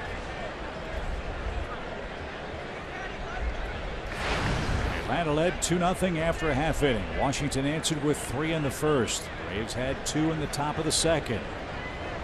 Washington got a sac fly from Espinosa in the third to tie it up. They stand at 4-4.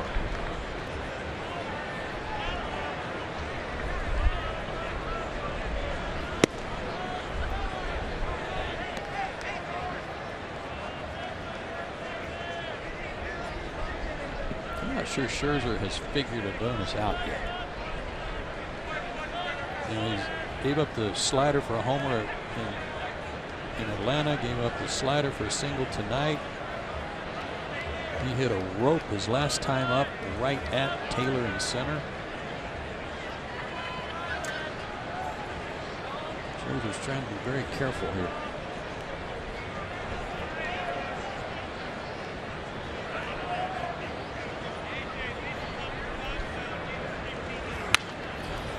Good cut. Good pitch to hit too. Missed it.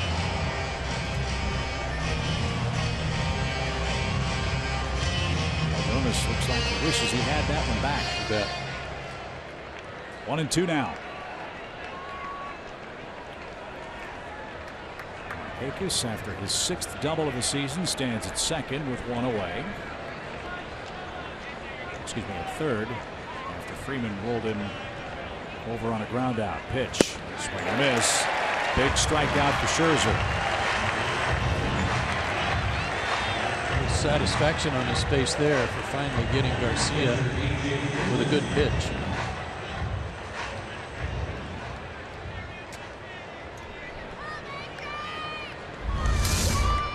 Change up. And in a good spot. He was having trouble locating that changeup earlier tonight. AJ has 1 2-out hit tonight. Can he provide another?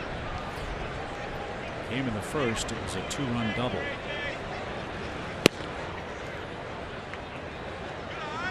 He was backing out of the batter's box before that ball got to the plate. He kind of did that the first inning. I mean, the first pitch of the last at bat.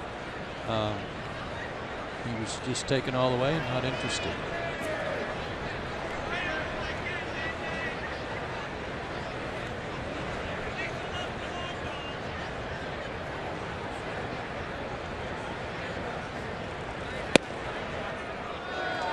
which is funny because he launched that first pitch he saw tonight, which was a changeup.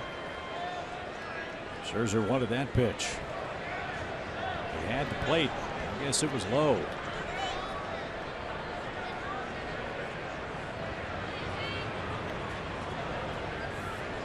Two balls, no strikes.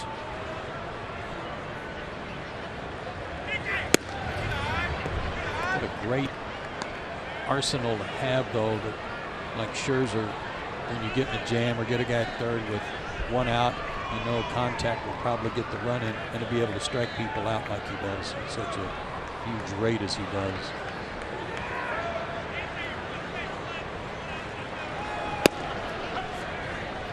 Took 3-1 the count now.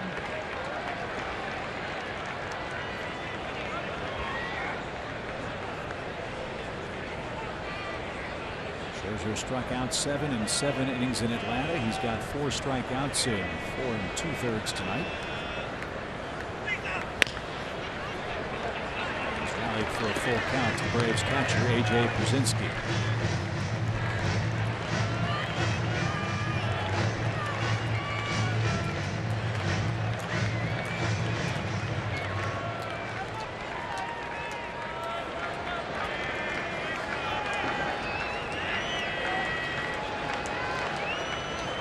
Moves over to where the shortstop normally plays with a full count.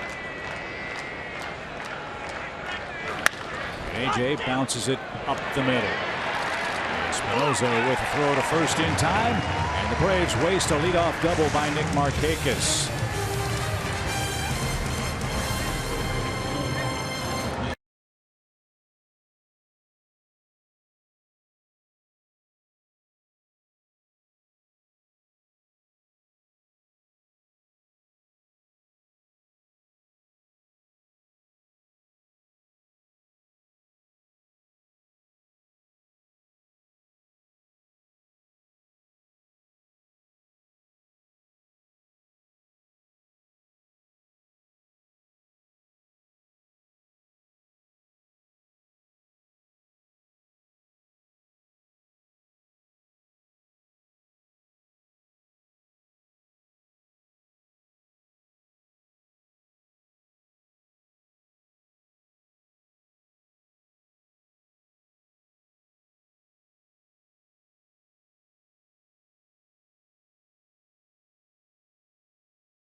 That's right, Jerome, and they're doing it without Adam Jones. He's missed the last 4 games for the Orioles, and what a lift that's got to be for Buck Showalter's club, knowing they can win without their superstar outfielder. Well, speaking of lifts, I saw that homer. Yeah. I mean, up in the very top and back of the batter's eye at Fenway Park off of Craig Kimbrell. It was launched by Chris Davis.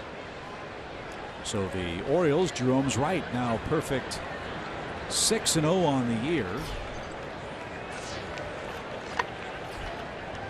The Giants with 5 wins, the Reds and Cubs each with 5 wins. In fact, the Cubs and Reds are playing tonight at Wrigley Field in the Cubs home opener. And Cincinnati is leading John Lester 2-0. The Reds racked by injury problems to their pitching staff. Wouldn't know it. No. Playing great. Poor old Twins lost their home opener too. 0-7 to start the year. Nobody expected that. As Ryan Zimmerman leads off the Washington 5th. Sims had a good night at the plate. He singled, scored, and has a sacrifice fly for an RBI. But Norris had a breezy fourth inning. Got the Nationals on 6 pitches.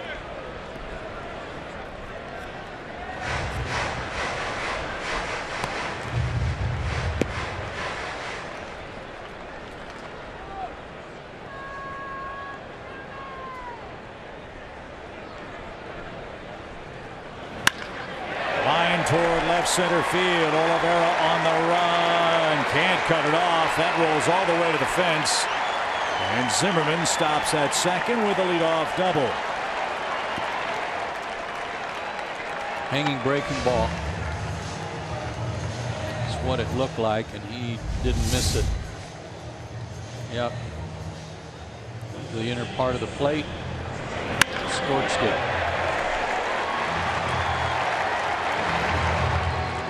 Double of the year for Zimmerman. That brings up Murphy, who's 2 for 2.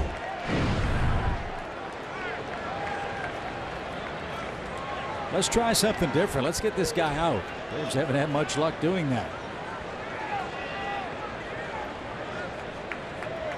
He's 4 for 9 with 2 homers and 4 RBIs in 3 games against the Braves.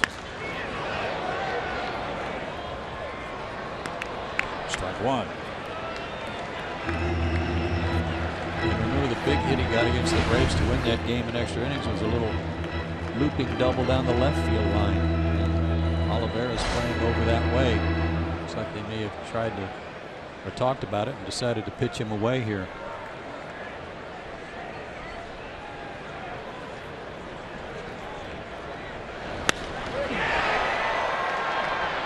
To center.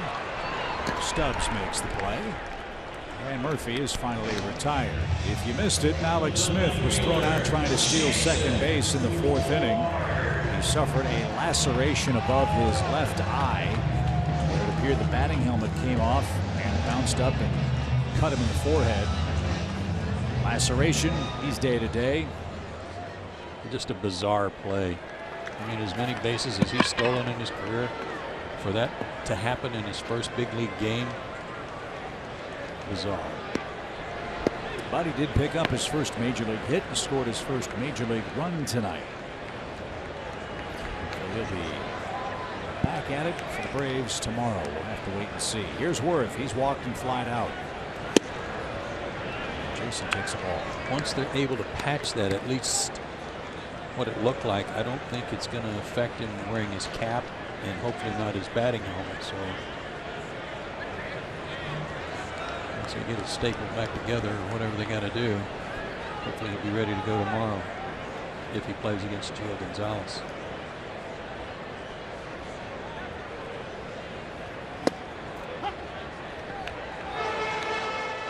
I'll bet Bubba and Lovey have a big tube of super glue. They'll just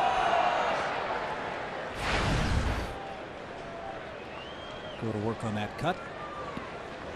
Ball and a strike for Worth.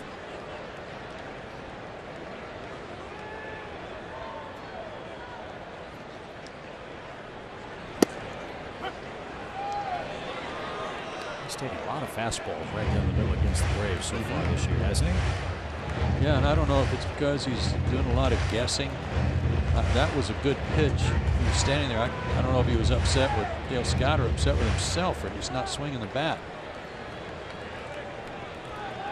Worth just missed a 3-run homer last time up. Flying out with Zimmerman and Murphy aboard. He's also walked. That ball's cracked foul. His third base coaches that line up down the line to try to help the runner at second in the event of a base hit. In this case, Bob Henley. Man, are they in harm's way. That ball was scorched right by him.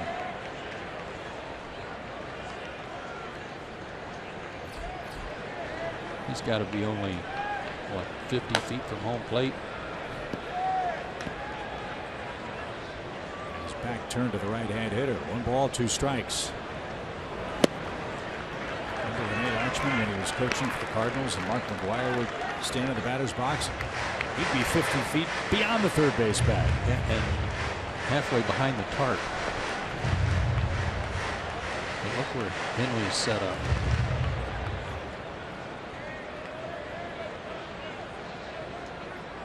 The idea is that if there's a base hit, that gives him more time to make a decision as to whether to wave the runner home or not.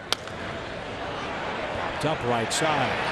Freeman, foul ground, makes an over-the-shoulder catch. Runner tags and heads to third. Heads up base running by Zimmerman, but a great catch and foul ground by Freddie Freeman for the second out.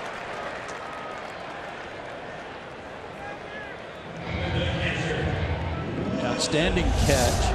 Freddie didn't get a lot on this throw, running away from home plate. But you take the out. And good hustle by Ibar also to come running in from shortstop and kind of be the relay man to cut that off. So how do the Braves pitch Ramos? He's got a hit to right, he's got a hit to left. That's a tough one. He's covered both sides of the plate. Got the number 8 hitter up on deck, who has a sacrifice fly tonight, but might be a better option.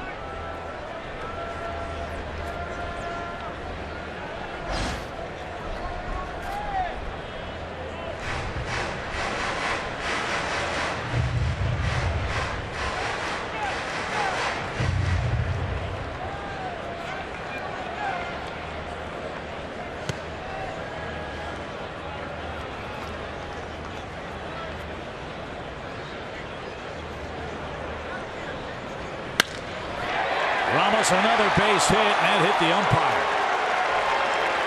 Zimmerman scores to put Washington in front 5-4. And Bob Davidson got hit with a wicked one-hopper out at second base.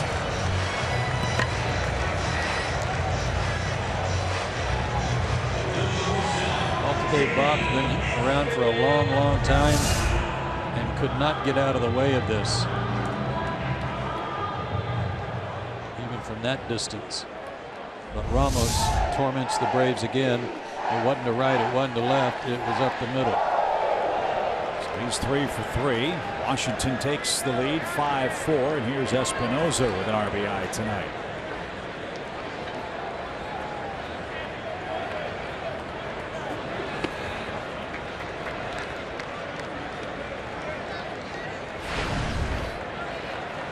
At 93 pitches, 37 of those came in the first inning.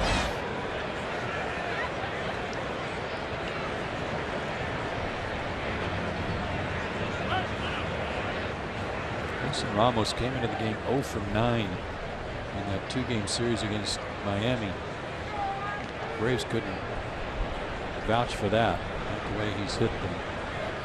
He's 7 for 12 now against Atlanta pitching. 1 ball, no strikes. Based on what we see, and we know that Ramos has battled injuries himself. It's tough for them to get a full year out of him.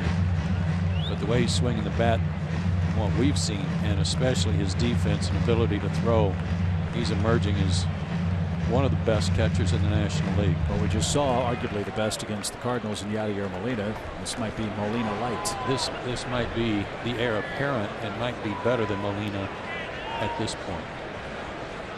2 balls, no strikes. Espinosa didn't get it. His bullpen's been busy this entire inning. Pitcher spot for Atlanta due 4th when we get to the 6th.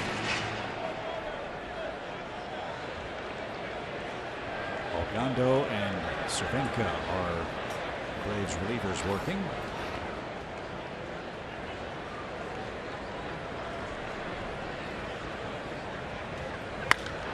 Popped up. Jace Peterson at second says he's got it. And he does. Washington cashes in a leadoff double. Braves couldn't do that at the top of the inning. We head to the 6th. 5-4 Nets.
having a lot of fun tonight at Nationals Park in Washington. Braves playing on the road for the first time. But Norris and Max Scherzer, a seesaw affair tonight. After 5, Washington has taken a 1-run lead. Fans, the Skip and Pete bobblehead, Toby Mac in concert, Bark in the Park are just a few of the great giveaways and events planned this year. All part of our season-long celebration of the last year at Turner Field. Check a full calendar of Braves events at braves.com/promotions and get your tickets today. Braves are always well represented when we come to Washington, D.C. See if Atlanta can come back against Scherzer and the Nats. In the Atlanta 6th, Oliveira, Ibar, and Peterson are coming up. And a swinging bunt right in front of the plate. Easy play for Ramos. 1 out.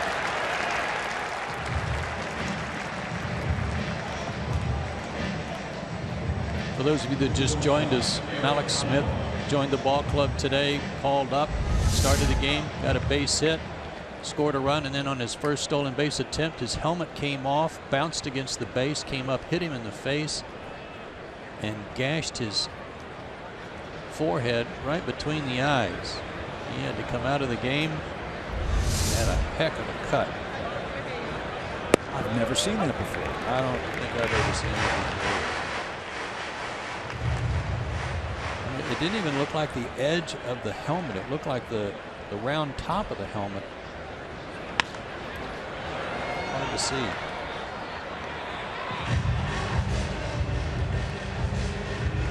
Eric Ibar, the batter, he's quickly down 2 strikes and is 0 for 2 tonight.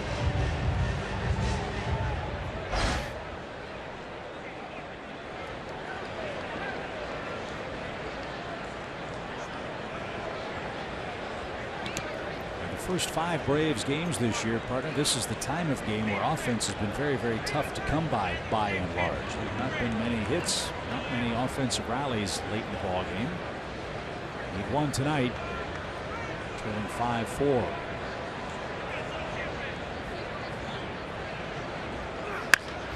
Well, this is a time of game too where when given the lead late after not pitching too well in the first 5 innings, a big stud horse like Max Scherzer gets his second win, and all of a sudden he can smell a W now with the lead, and he gets tougher.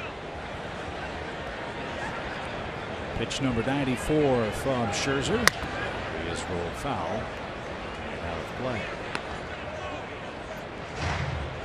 Very odd scheduling for the Braves and Nationals this year. 6 of the first 9 games are head-to-head between these 2 Eastern clubs, and then we won't see Washington again until after the All-Star break. Very strange. 1-2 count.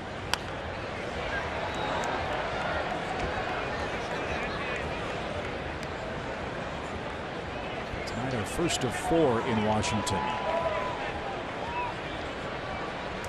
Dusty Baker's club off to a 3-1 start. They hit the road after our series and go to Philadelphia and then 4 with the Marlins. Ibar is down on strikes. 5 for Scherzer. Quickly 2 outs. Like he found the release point on that changeup that he was struggling with early on. That's a second strikeout on the changeup in the last 2 innings. Location being the difference.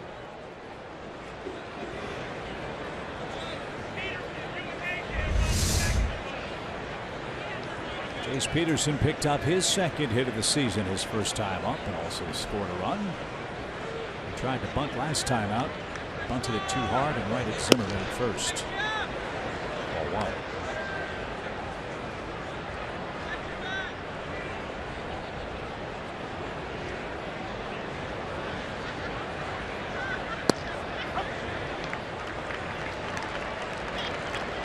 Jeff Rancour is on deck. He'd bat for Norris if Peterson could reach.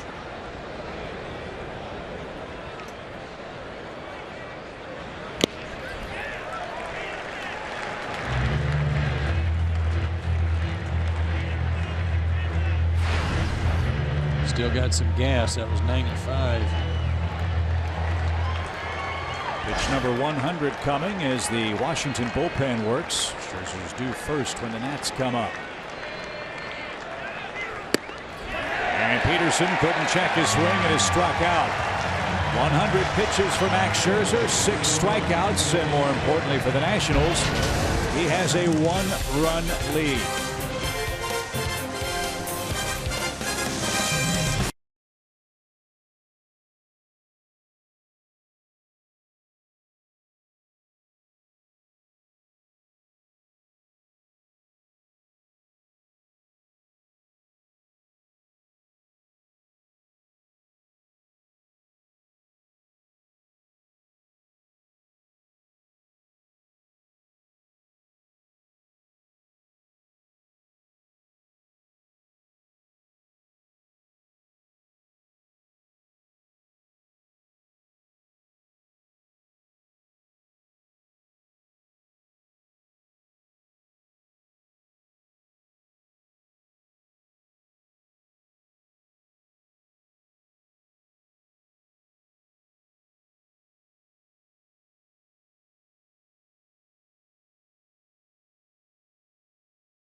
By Academy Sports and Outdoors. Right stuff, low price, every day.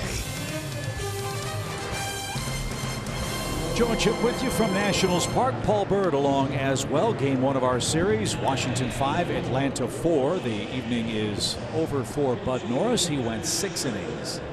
He went 5 innings tonight for Atlanta. And Max Scherzer is going to be taken down as well by Dusty Baker as Jason Grilli makes his way to the mound in the bottom of the 6th. I think it's safe to assume, Chip, it's pretty obvious anyway, that Arodys Vizcaíno is the guy that's going to finish games for the Braves for right now. And in the meantime, Jason Grilli needs work. He needs innings to try to get some of the cobwebs out and feel comfortable on his release point, conditioning, everything else. He did not have a lot of innings in spring training. First, Stephen Drew misses up and away. 1 ball, no strikes. You and I talked about this yesterday with respect to Adam Wainwright and mixed Jason into the conversation. And Jason said he heard that conversation in the clubhouse about how they think they're okay. They feel good. Their arm feels good. And Jason said to me tonight, he said, you know, I don't feel any problems with my foot whatsoever.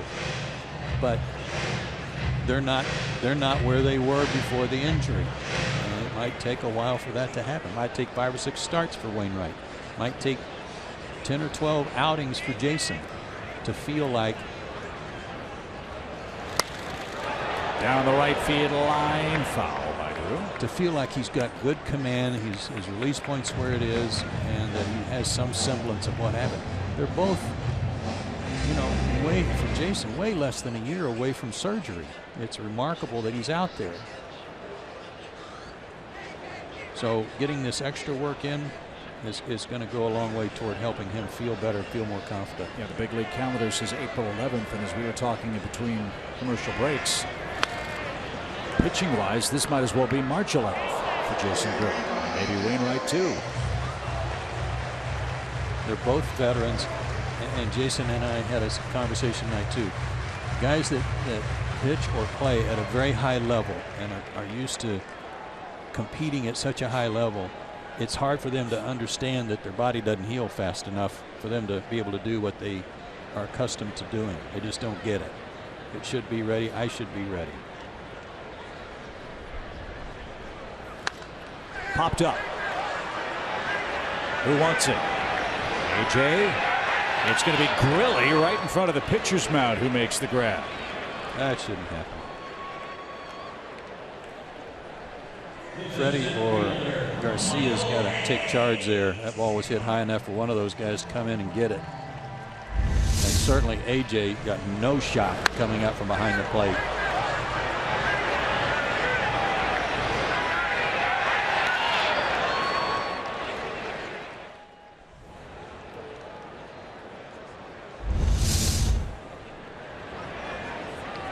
Drew retired, top of the order. Here's Taylor. Taylor's 1 for 3. He's grounded out his last 2 times up. I remember when John Smoltz had to have his Tommy John surgery. He claimed that he was going to come back faster than any pitcher in history from Tommy John. Well, maybe you want to, but it only heals at whatever rate it heals at. There's nothing you can do to speed up Mother Nature and to accelerate strength and conditioning in your elbow any more than you can for an Achilles tendon, even though you want to be ready to go.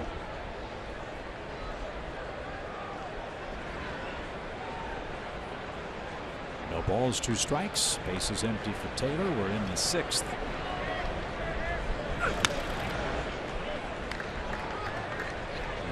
On that fastball, really with his characteristic grunt as he turned it loose, and he's ahead of Washington center fielder 0-2.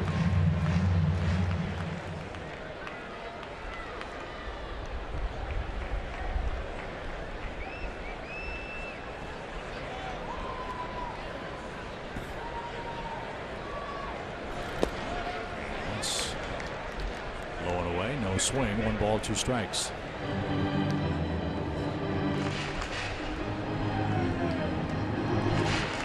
Paul Bird's been through injury, Tommy John, rehab, all of that. I know he could offer up something from a first-hand experience.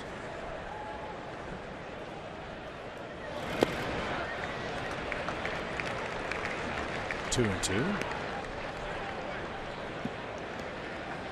You have to love and respect the fact that Jason Grilli, John Smoltz, Adam Wainwright want the ball. They take that as a responsibility to be back and ready to go when the bell rings.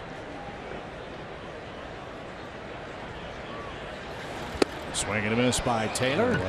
Really looks good in his first 2 hitters in the inning.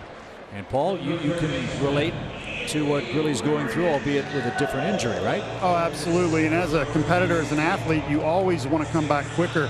I remember when I had Tommy John in 2003, Lloyd Van Pamelin was so great, Braves doctor, in telling me that the tendon that we put in your elbow takes 4 months to change properties and actually become a ligament, which is stronger than a tendon. So even though you feel good, you can't throw. I think of Jose Rio, the former Reds pitcher, who after 2 months felt so good he grabbed the baseball, brought the media out to the bullpen, started throwing again, and the next thing you know, he was scheduled for his 2nd Tommy John. Yeah, it just doesn't, Mother Nature doesn't cooperate with your desire to pitch, does it? It's not on our time frame. Yeah. So Grilli's gotten the first 2 national hitters. Rendon the next, and out of play. But for the 2 guys that I've been talking about, Grilli and Wainwright, it didn't have anything to do with their arm. It had to do with their ankle, their Achilles tendon. Their arm feels good. They've had all this time off. Their arm is really good. They did all the rehab and got their arm and the rest of their body strengthened. So why isn't everything where it should be? Why isn't it working where it should be?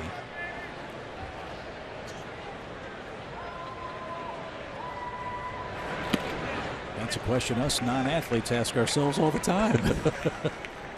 Well, it will for them. Right. It's not, as Paul said, it's just not on their time frame. They're wanting it to happen now, immediate. Get it back. And it's as good as they are, as high level as they have pitched, it's not going to happen that quickly. To right and playable for Markakis. Jason Grilli with a fist pump into the glove. That's more like it. Good inning. That'll make him feel a whole lot better. Nationals out in order as we head to inning number 7.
Atlanta Braves baseball is sponsored by the Works Turbine Blower, the fastest way to clean up your yard. It's work season.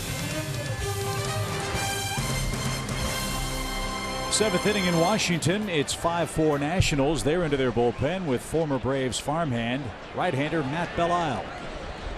This is the part of the bullpen that concerns Dusty Baker the most. It's the guys, the bridge guys between the starters and Papelbon. So he's keeping a close eye on the guys that he's basically seeing who fits best. Tonight it's Matt Belisle. Dusty likes his veteran relief pitchers. Belisle was a minor league invite to spring training, and he made the team. He pitched in 34 games with the Cardinals last year with a .267 earned run average. Kelly Johnson greets him with a fly ball foul to left. It's 0-2. Belisle was a second-round pick of the Braves back in 1995 and was traded to the Reds for Kent Merker in 2003.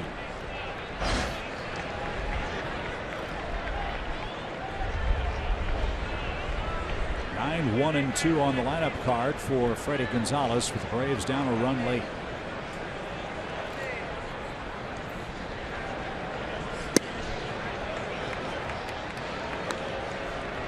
It's 1-2.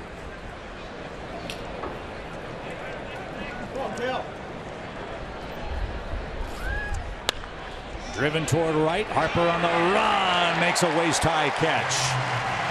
Kelly hit it right on the button, but Harper tracked it down. 1 out. What a tough break there, because he hit that ball hard and it was hooking, but Harper still able to track it down.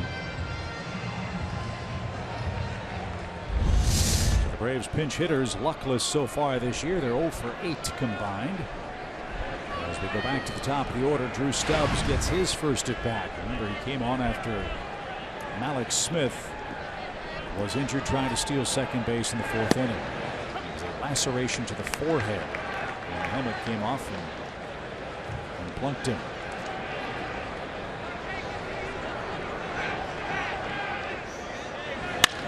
Right back where it came from. Stubbs with a clean single. Boy, oh boy, is that going to fire up Kevin Seitzer. One of the things they were working on hard in the cage under the stadium today with Drew Stubbs was trying to stay inside the baseball and hit it back through the middle. In the case today was soft toss trying to hit it back at the screen, the protective screen. That hard work paid off. And it's a 2-batter appearance for Matt Belisle, and Dusty Baker will go into his bullpen yet again. 5-4 Washington. Braves have the tying man aboard.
Authority of the Atlanta Braves and may not be reproduced or retransmitted in any form. The accounts and descriptions of this game may not be disseminated without the express written consent of the Atlanta Braves. Fans, join us after our game on Braves Live. We'll recap all of tonight's action. We'll check in with Freddie Gonzalez and enter the clubhouse to hear from tonight's players. It's Braves Live after the game, presented by Xfinity. That's Felipe Rivero, third pitcher of the night for Washington. He throws hard. He was in both games against the Braves in Atlanta.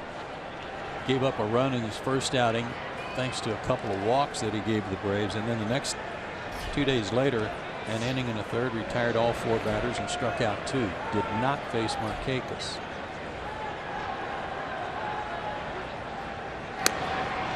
Who is red hot.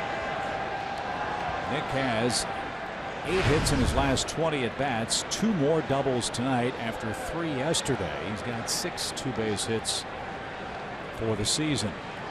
Stubbs can fly. He's got a good lead at first.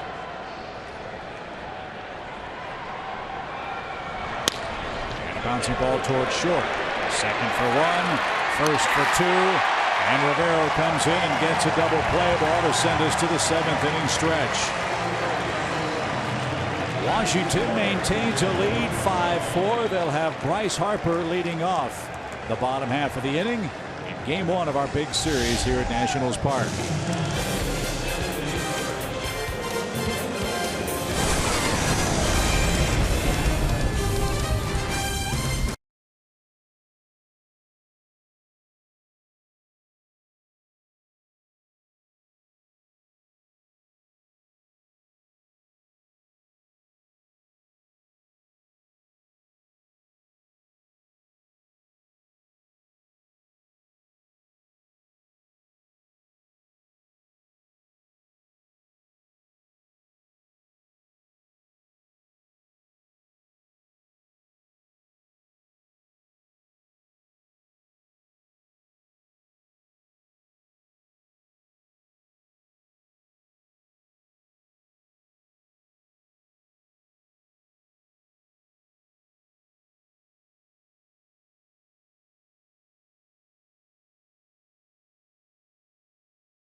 Way to see your Braves during the historic final year at Turner Field. Save off the regular game price and custom build your 4-game plan, or pick a popular plan like the bobblehead, Friday night fireworks, or Sunday Kids Day plans today by visiting Braves.com/4game.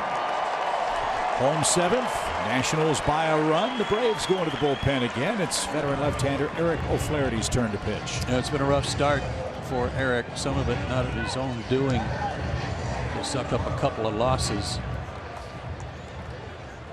and he'll be brought in tonight to start off with Bryce Harper.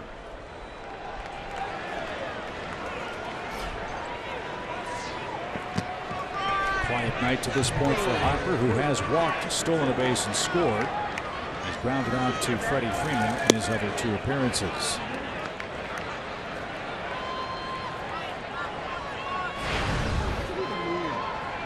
Harper's 3rd at bat of the year against a left-handed pitcher. He's 1 for 2 with a double.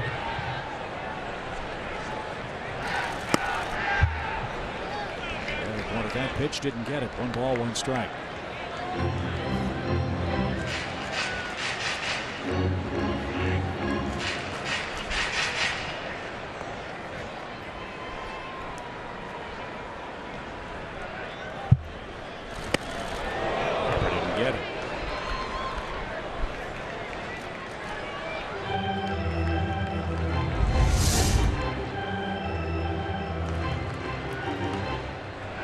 Crossfire pitch there with cutter.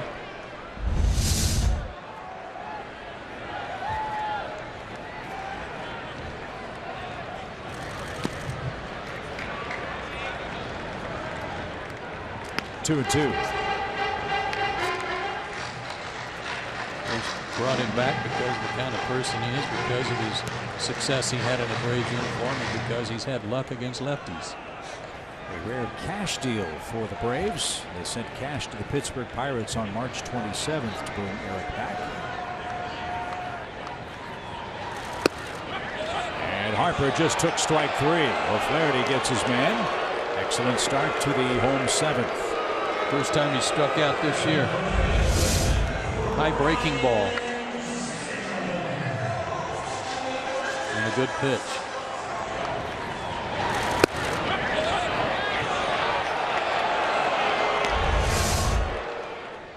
Out number 1 is Bryce Harper. Here's Zimmerman. He's 2 for 2 with a sac fly, RBI, and 2 runs scored.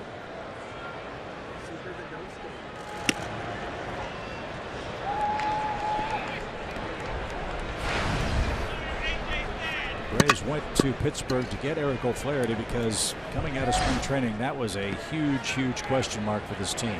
Left-handed relief. Well, that's one of the reasons Hunter Cervinka is here. The Braves had tried everybody in camp. They were giving opportunities to a lot of guys, and nobody was stepping forward. Cervinka got the call a couple of times to come over, called over from the minor league camp. And it's like Freddie Gonzalez said, he said, every time I saw him, I liked him a little better. He was growing on me. So when the need came up a couple of days ago, they made the call to Mississippi.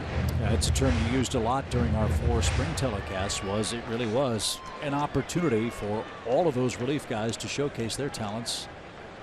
You don't want to call it a tryout camp, but in many ways it was for anybody that wanted the job to show what they could do.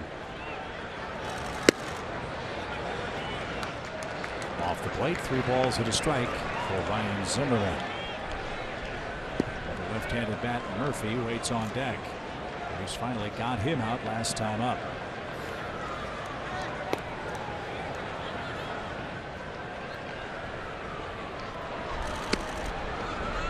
And that's too high. Zimmerman walks.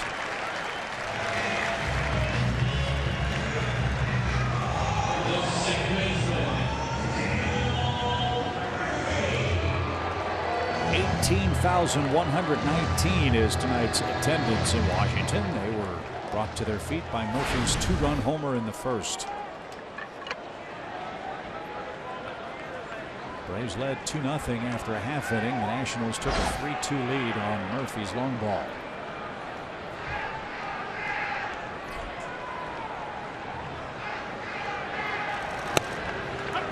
And a strike.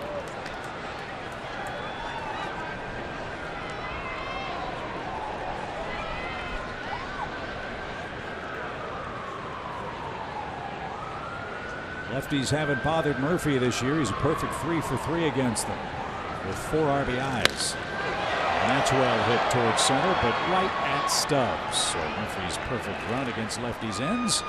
There's out number 2. Speaking of the number 2, that's game 2 of the series here tomorrow night. Join us over on Fox Sports Southeast for game 2 of the series. Gio Gonzalez against a Braves starter yet to be named. Join us for Braves Live at 6:30 Eastern on Fox Sports Southeast. Your home for the Braves. The game will also stream live on Fox Sports Go. It's April in the ATL, presented by Cook's Pest Control.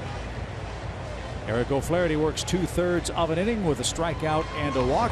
Jason Worth coming up for the Nats. New pitcher on for Atlanta.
Braves baseball is sponsored by your local Toyota dealers, Let's Go Places, and the Georgia Lottery.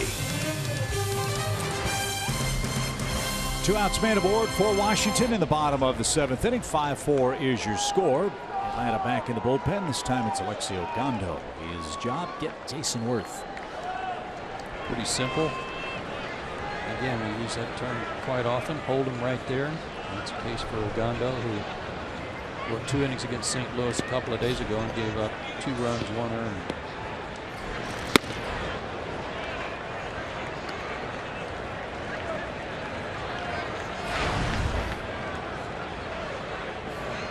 Worth is flat out, popped out, and walked.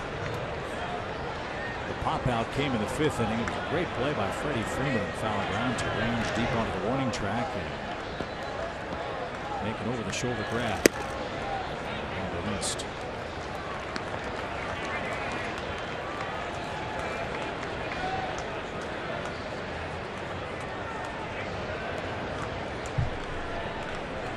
Gondo, 6'4", 200 pounds.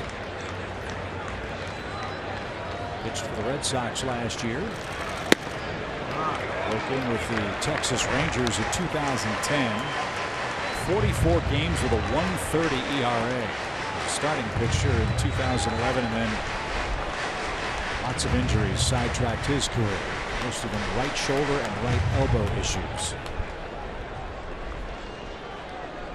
He's gone 3-0 to Jason Worth.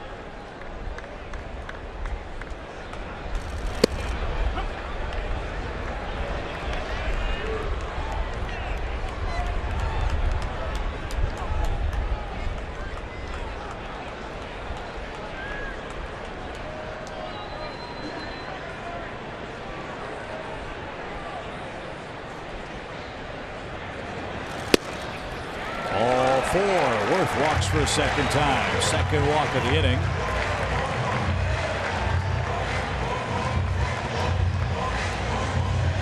Walks were really the killer in the series against the Cardinals. St. Louis received 20 walks in the 3 games. There were 4 hit batsmen to go with that. That's a lot of free base runners.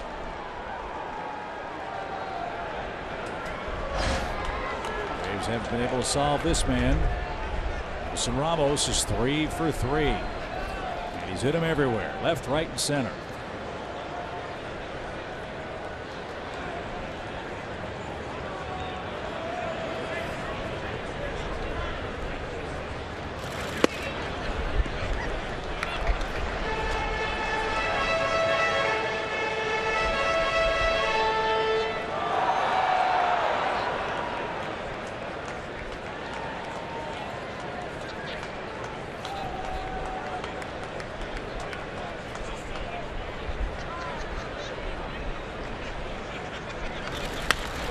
Fly foul, 1 ball, 1 strike. The numbers for the Braves bullpen, as Joe mentioned, are not pretty because of the extra base runs. Lots of hit batsmen, lots of bases on balls, including the 2 by the Braves bullpen tonight. That gives them 16 walks in 19 2/3 innings. Can't have that, can you? Especially when you come into innings like this where you're already inheriting base runners. 1-1 pitch. Breaking ball, little flare, shallow right. Markakis coming on, can't get there. He drops the ball. Doesn't matter. Zimmerman never stopped running. A bloop hit by Wilson Ramos makes him 4 for 4, and the Nationals add to their lead. The pitch before the hit, he fouled off a pitch, and it was pretty obvious, even though he got jammed, that he was going to try to take Ogando the other way. Now, this was a breaking ball, and he just kind of flared it out there, but that was his approach. He was just trying to make sure he didn't try to turn on the ball, pull off the ball, and it worked for him again. 3rd career 4-hit game for Ramos, who has 8 hits already this year against the Braves in 13 at bats, and that's a big run. 6-4 Washington in the 7th. And runs charged to Eric O'Flaherty. The pitch is outside, ball 1. And that runner reached on the walk. Zimmerman.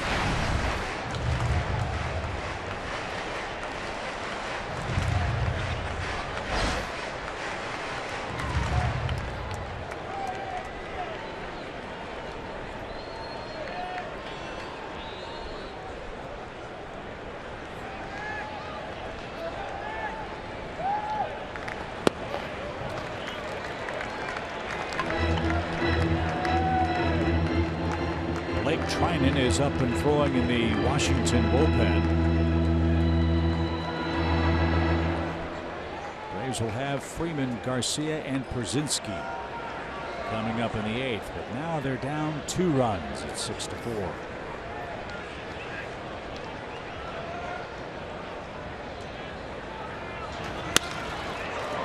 Right at Ibar. He will take it to the bag himself. That will retire the side. Washington cashes in a pair of walks for a big insurance run at 6-4.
Sports Service delivers everything you've come to expect and more. Watch every out-of-market game live in HD on over 400 supported devices. That includes a free subscription to At Bat Premium, the #1 app for live baseball. Blackout and other restrictions apply. Go to MLB.tv for details.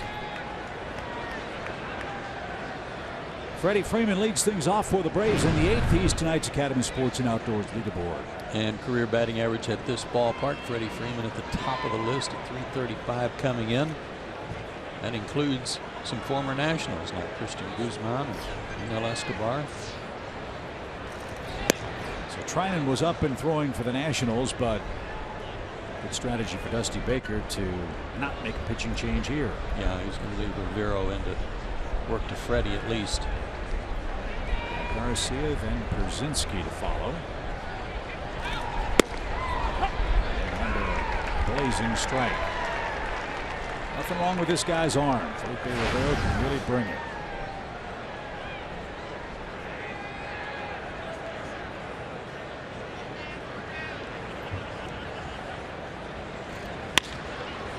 That's not fair. Crossfire jammed him. Dropped down to Laredo to do it. 94.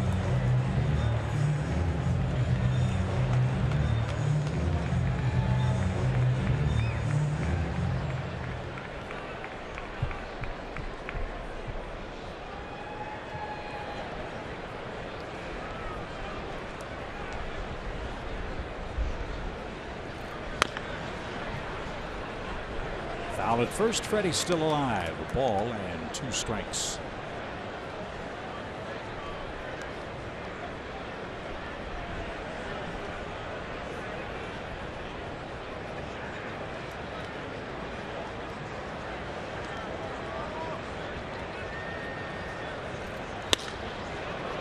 To center. Taylor got a very nice jump and can camp out. One away. Dusty Baker pops out of the dugout. Rivero did his job, got Markakis to hit into a double play, and Freeman to fly out softly to center. It will be Blake Trinan, it appears, to come on to face Adonis Garcia. One away in the Braves' 8th. Washington by 2.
Fox Sports Go. Available on every mobile device known to man. It's a great way to catch the Braves wherever you are. Watch Fox Sports Go. Get it in the App Store today. Skip the Beat bobblehead, Toby Mac in concert, Bark in the Park are just a few of the great giveaways and events planned this year, part of our season-long celebration of our last year at Turner Field. Check out a full calendar of Braves events at braves.com/promotions. Another flamethrower out of the Nationals bullpen. It's Blake Trinan. Goes hard, gets the ball on the ground, and doesn't walk people. That's a nice combination of skills. Yeah, that was 97. He's been clocked as high as 100. Hard sinker, slider. Worked an inning yesterday against the Marlins. Struck out about it. Sharply hit and past Murphy. We know Garcia can hit a fastball. He just hit another one. And he's aboard with one out, and that brings the tying run to the plate. That's pretty unusual. Right-handed hitters last year only hit a .187 against him. They were overplaying him up the middle. And once again, an overshift cost him.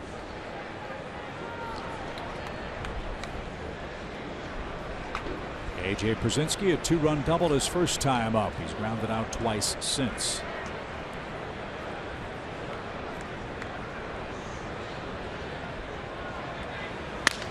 Broke his bat, skies it towards center. And Taylor is going to catch that. 2 outs.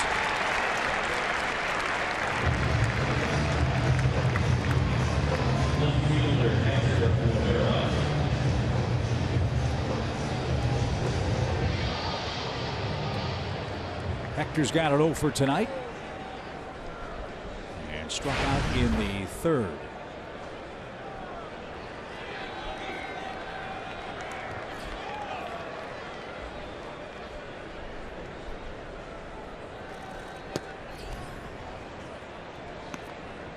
One ball, no strikes. Trinan was a college walk-on and graduated from South Dakota State.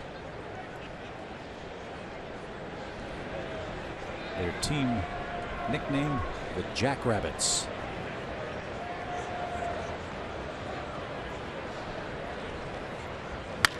And the comebacker will end the Atlanta 8th. No runs, 1 hit, 1 left. Nats by 2.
Atlanta Braves Baseball. Atlanta Braves Baseball is sponsored by Synovus, the bank of here. And Xfinity. X1 from Xfinity will change the way you experience sports. We are very lucky to have a great production crew with us all the time on our Fox Sports broadcasts. Gretchen Caney and Brian Woodrum arranged that tulip shot knowing that Matt Den Decker was going to lead off for Washington. Wow. Pretty amazing, isn't it? I wondered where you were going with that. So was I about halfway through, but it all came together. I see. As one of the villains with the Nationals back in Atlanta. You don't often get a Dutch tilt to a ball game. No, you really don't. But what a story Den Decker was back in Atlanta. Remember, they had to put Revere on the disabled list with that rib cage problem. They called Den Decker up. He flew in. In fact, Dusty Baker said before the game in Atlanta to the Washington press corps, well, maybe Den Decker will come off the plane and give us a big hit. He was prophetic, was the Washington skipper. It came in the Norris game. The Nationals had tied it, and then he came up and delivered a 2-run pinch hit double.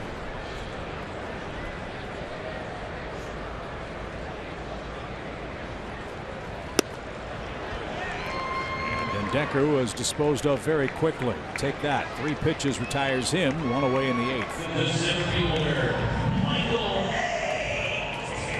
And here's Taylor. Dusty Baker really likes this young man. Really wants to give him a chance to grow here in the major leagues. And with Revere out, Taylor's the everyday guy.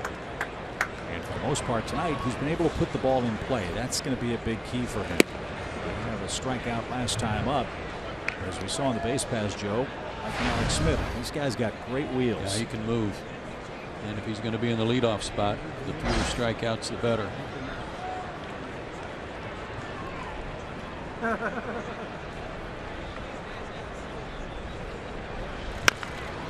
Rolled slowly left side. Adonis charges. Couldn't find the handle, threw it away. It's off Taylor's body down the right field line. He's around second, and he's on his way to third, and he'll make it without a play. Put it in play, and who knows what'll happen. Taylor's at third base with 1 out. I'll guess infield hit, throwing error. We'll wait for the official score. Yeah, it was a bad throw that Freddie was not going to be able to haul in. And when it got past him, it got into the body of Taylor, and he may have been the one that kicked it. No chance after bobbling it. Throwing it almost straight down. It is a single and an error, the 7th error committed by the Braves defense in their first 6 games. And the infield has to come in for Rendon. That's no fun. As good a hitter as this man is.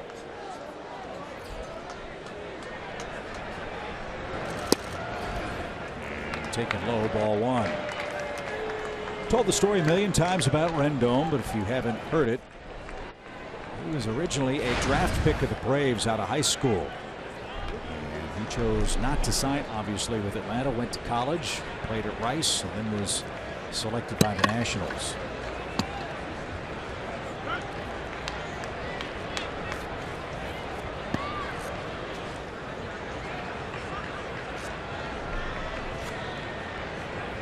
Professional hitter.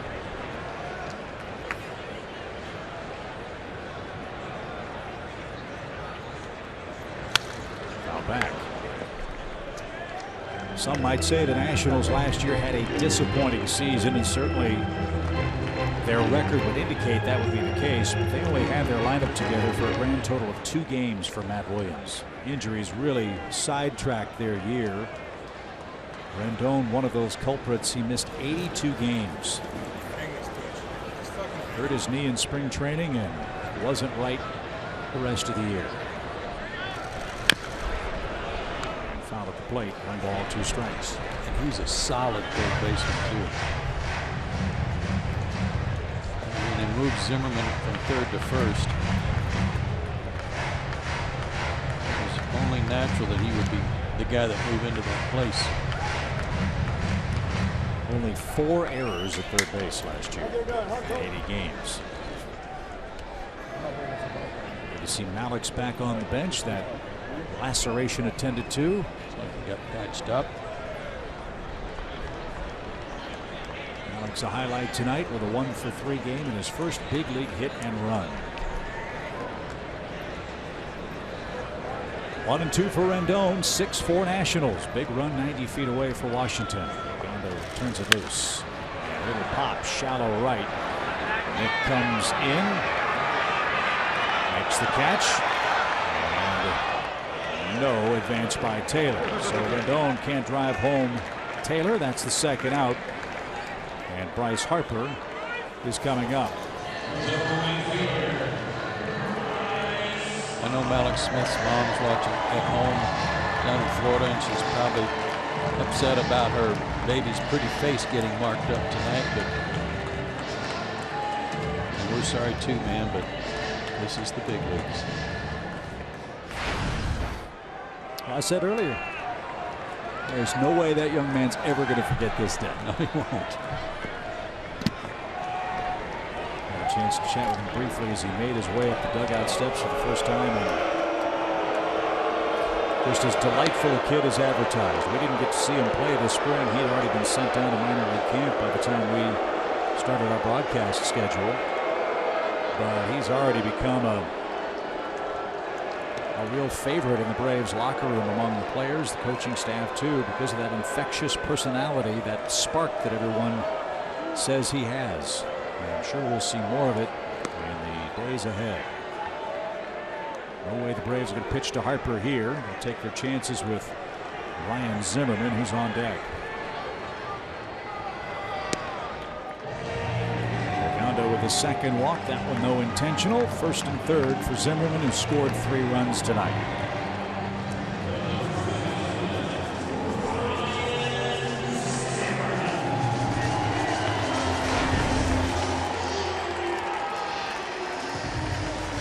Really respect the way this guy goes about his business. Ryan Zimmerman, pro's pro. Does a lot of great work off the field as well.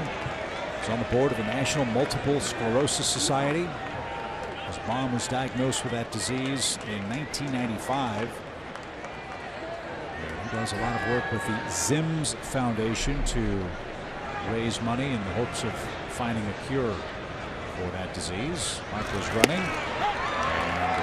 A strike was called. No throw to second base. Now hit could score 2.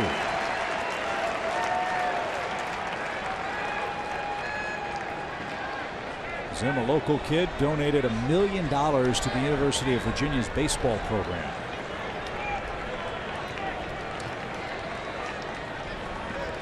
It's quite a nice contribution.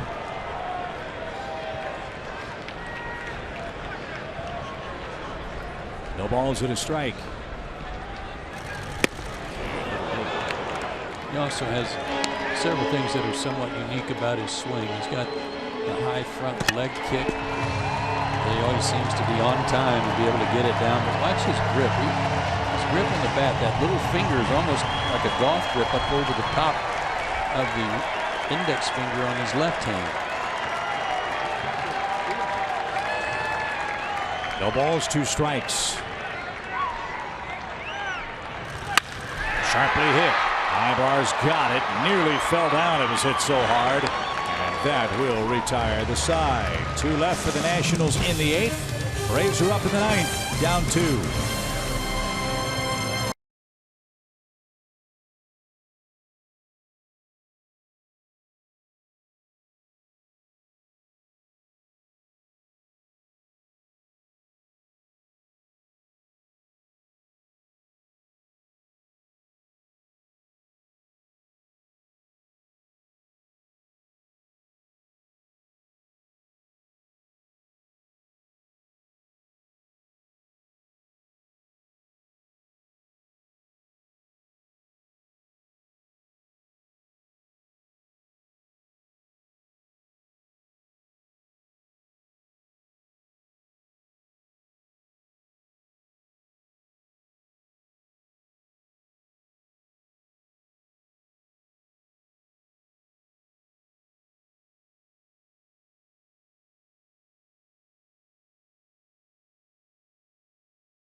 They get 3 runs in the top of the 9th inning. We'll talk all about it on Braves Live, presented by Xfinity. We'll hear from Freddie Gonzalez and tonight's performers, Jerome Jurinovich and Matt Diaz, standing by in our Atlanta studios with Braves Live, presented by Xfinity, coming up after what we hope will be a bottom of the 9th. However, Atlanta's got to get something done against Jonathan Papelbon, who's 3 for 3 already on the season in save opportunities. 2 of those came against Atlanta. He'll go for number 3 against the Braves tonight. No walks, 4 strikeouts in his work so far. He and Bryce Harper have patched things up after that late season dugout confrontation. But for the sounds of things, Joe, the fans haven't forgiven him. No, he went after the wrong guy in the eyes of the fans. So he's got the bottom part of the order coming up. It starts with Ibar, who's 0 for 3 with a couple of strikeouts. Downstairs, ball 1.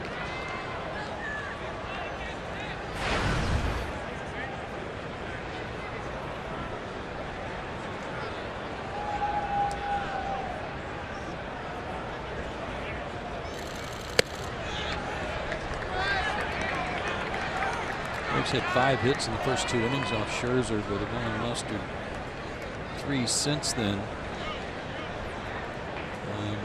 Not more than 1 in any one inning. Well, that's an early season trend. We've talked about the bullpen issues and the walks that have been given up. There has been very little offense for the Atlanta club, starting with the 6th inning forward all season long. Just 2 hits after the 6th tonight.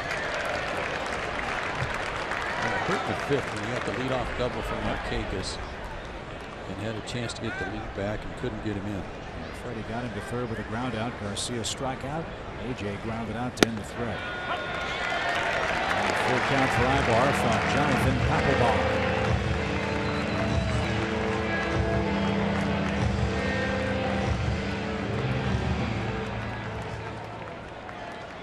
Papelbon saved 24 games last year, 7 with the Nationals.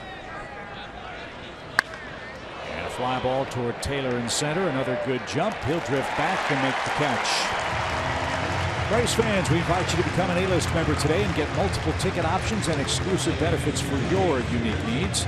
Call now to get the best seats for the last year at Turner Field and the first at SunTrust Park. Don't miss out on being an A-list member today. Go to Braves.com/A-list.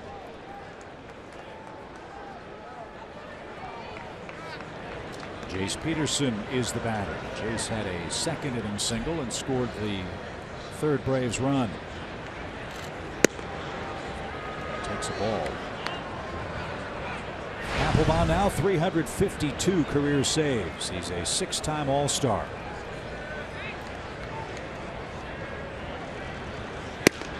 He'll be an All-Star again at this pace. Yeah.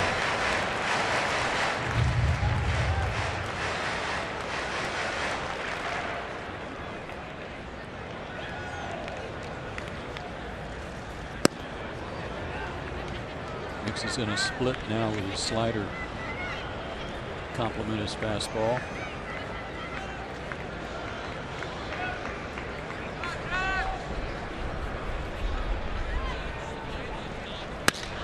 To left and playable. Hard hit ball. Budworth tracks it down, and the Braves are down to their last out, the 9th.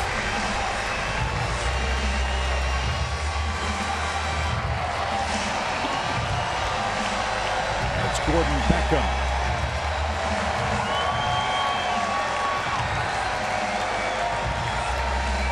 Vancouver had been out there in case Peterson got on. They wanted Vancouver to hit. Thinking he might have a chance to tie it up. Braves still looking for their first pinch hit of the year. Let's see if Beckham can keep the game alive. Strike 1.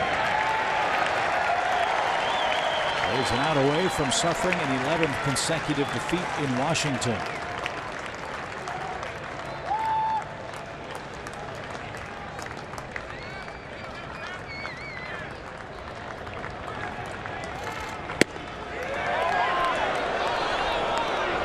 One ball, 1 strike.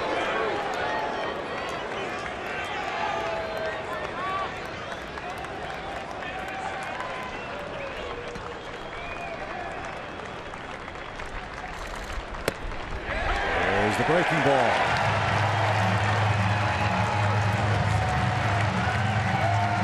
He's sharp. He's around the plate, knowing he's got 2 runs to work with. Both balls that were put in play were hit hard.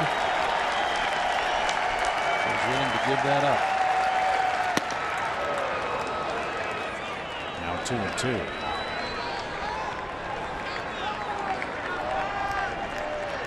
Scherzer and Norris were tonight's starters. Papelbon trying to finish it off. 2 balls, 2 strikes.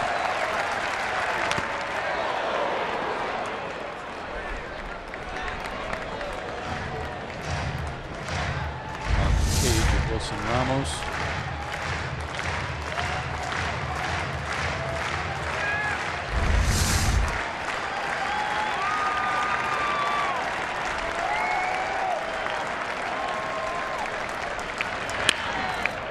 Foul past Bo Porter.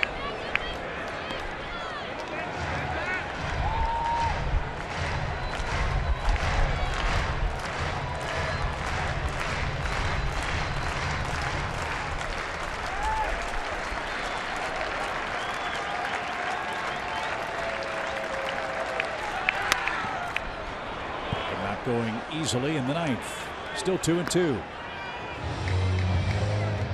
Papelbon doesn't heat it up like he used to, but he's become a better pitcher than he used to be. He's still throwing hard enough to use that fastball to get strikeouts, but with the split and slider, he's got a couple other weapons too. Did he go? He did not. That was a close call. Full count.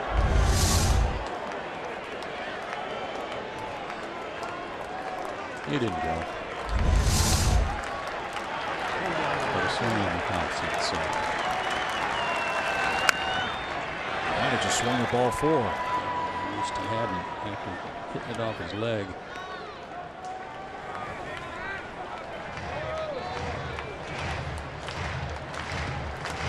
Beckham grinding one out with 2 outs in the 9th. This is the 10th pitch of the at-bat.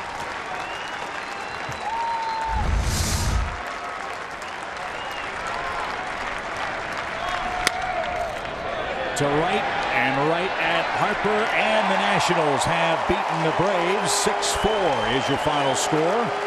The Braves fall to 0-6. They drop their 11th straight at Nationals Park. Washington's record moves to 4-1 on the year. Joe and I will recap it for you from Nationals Park in a moment.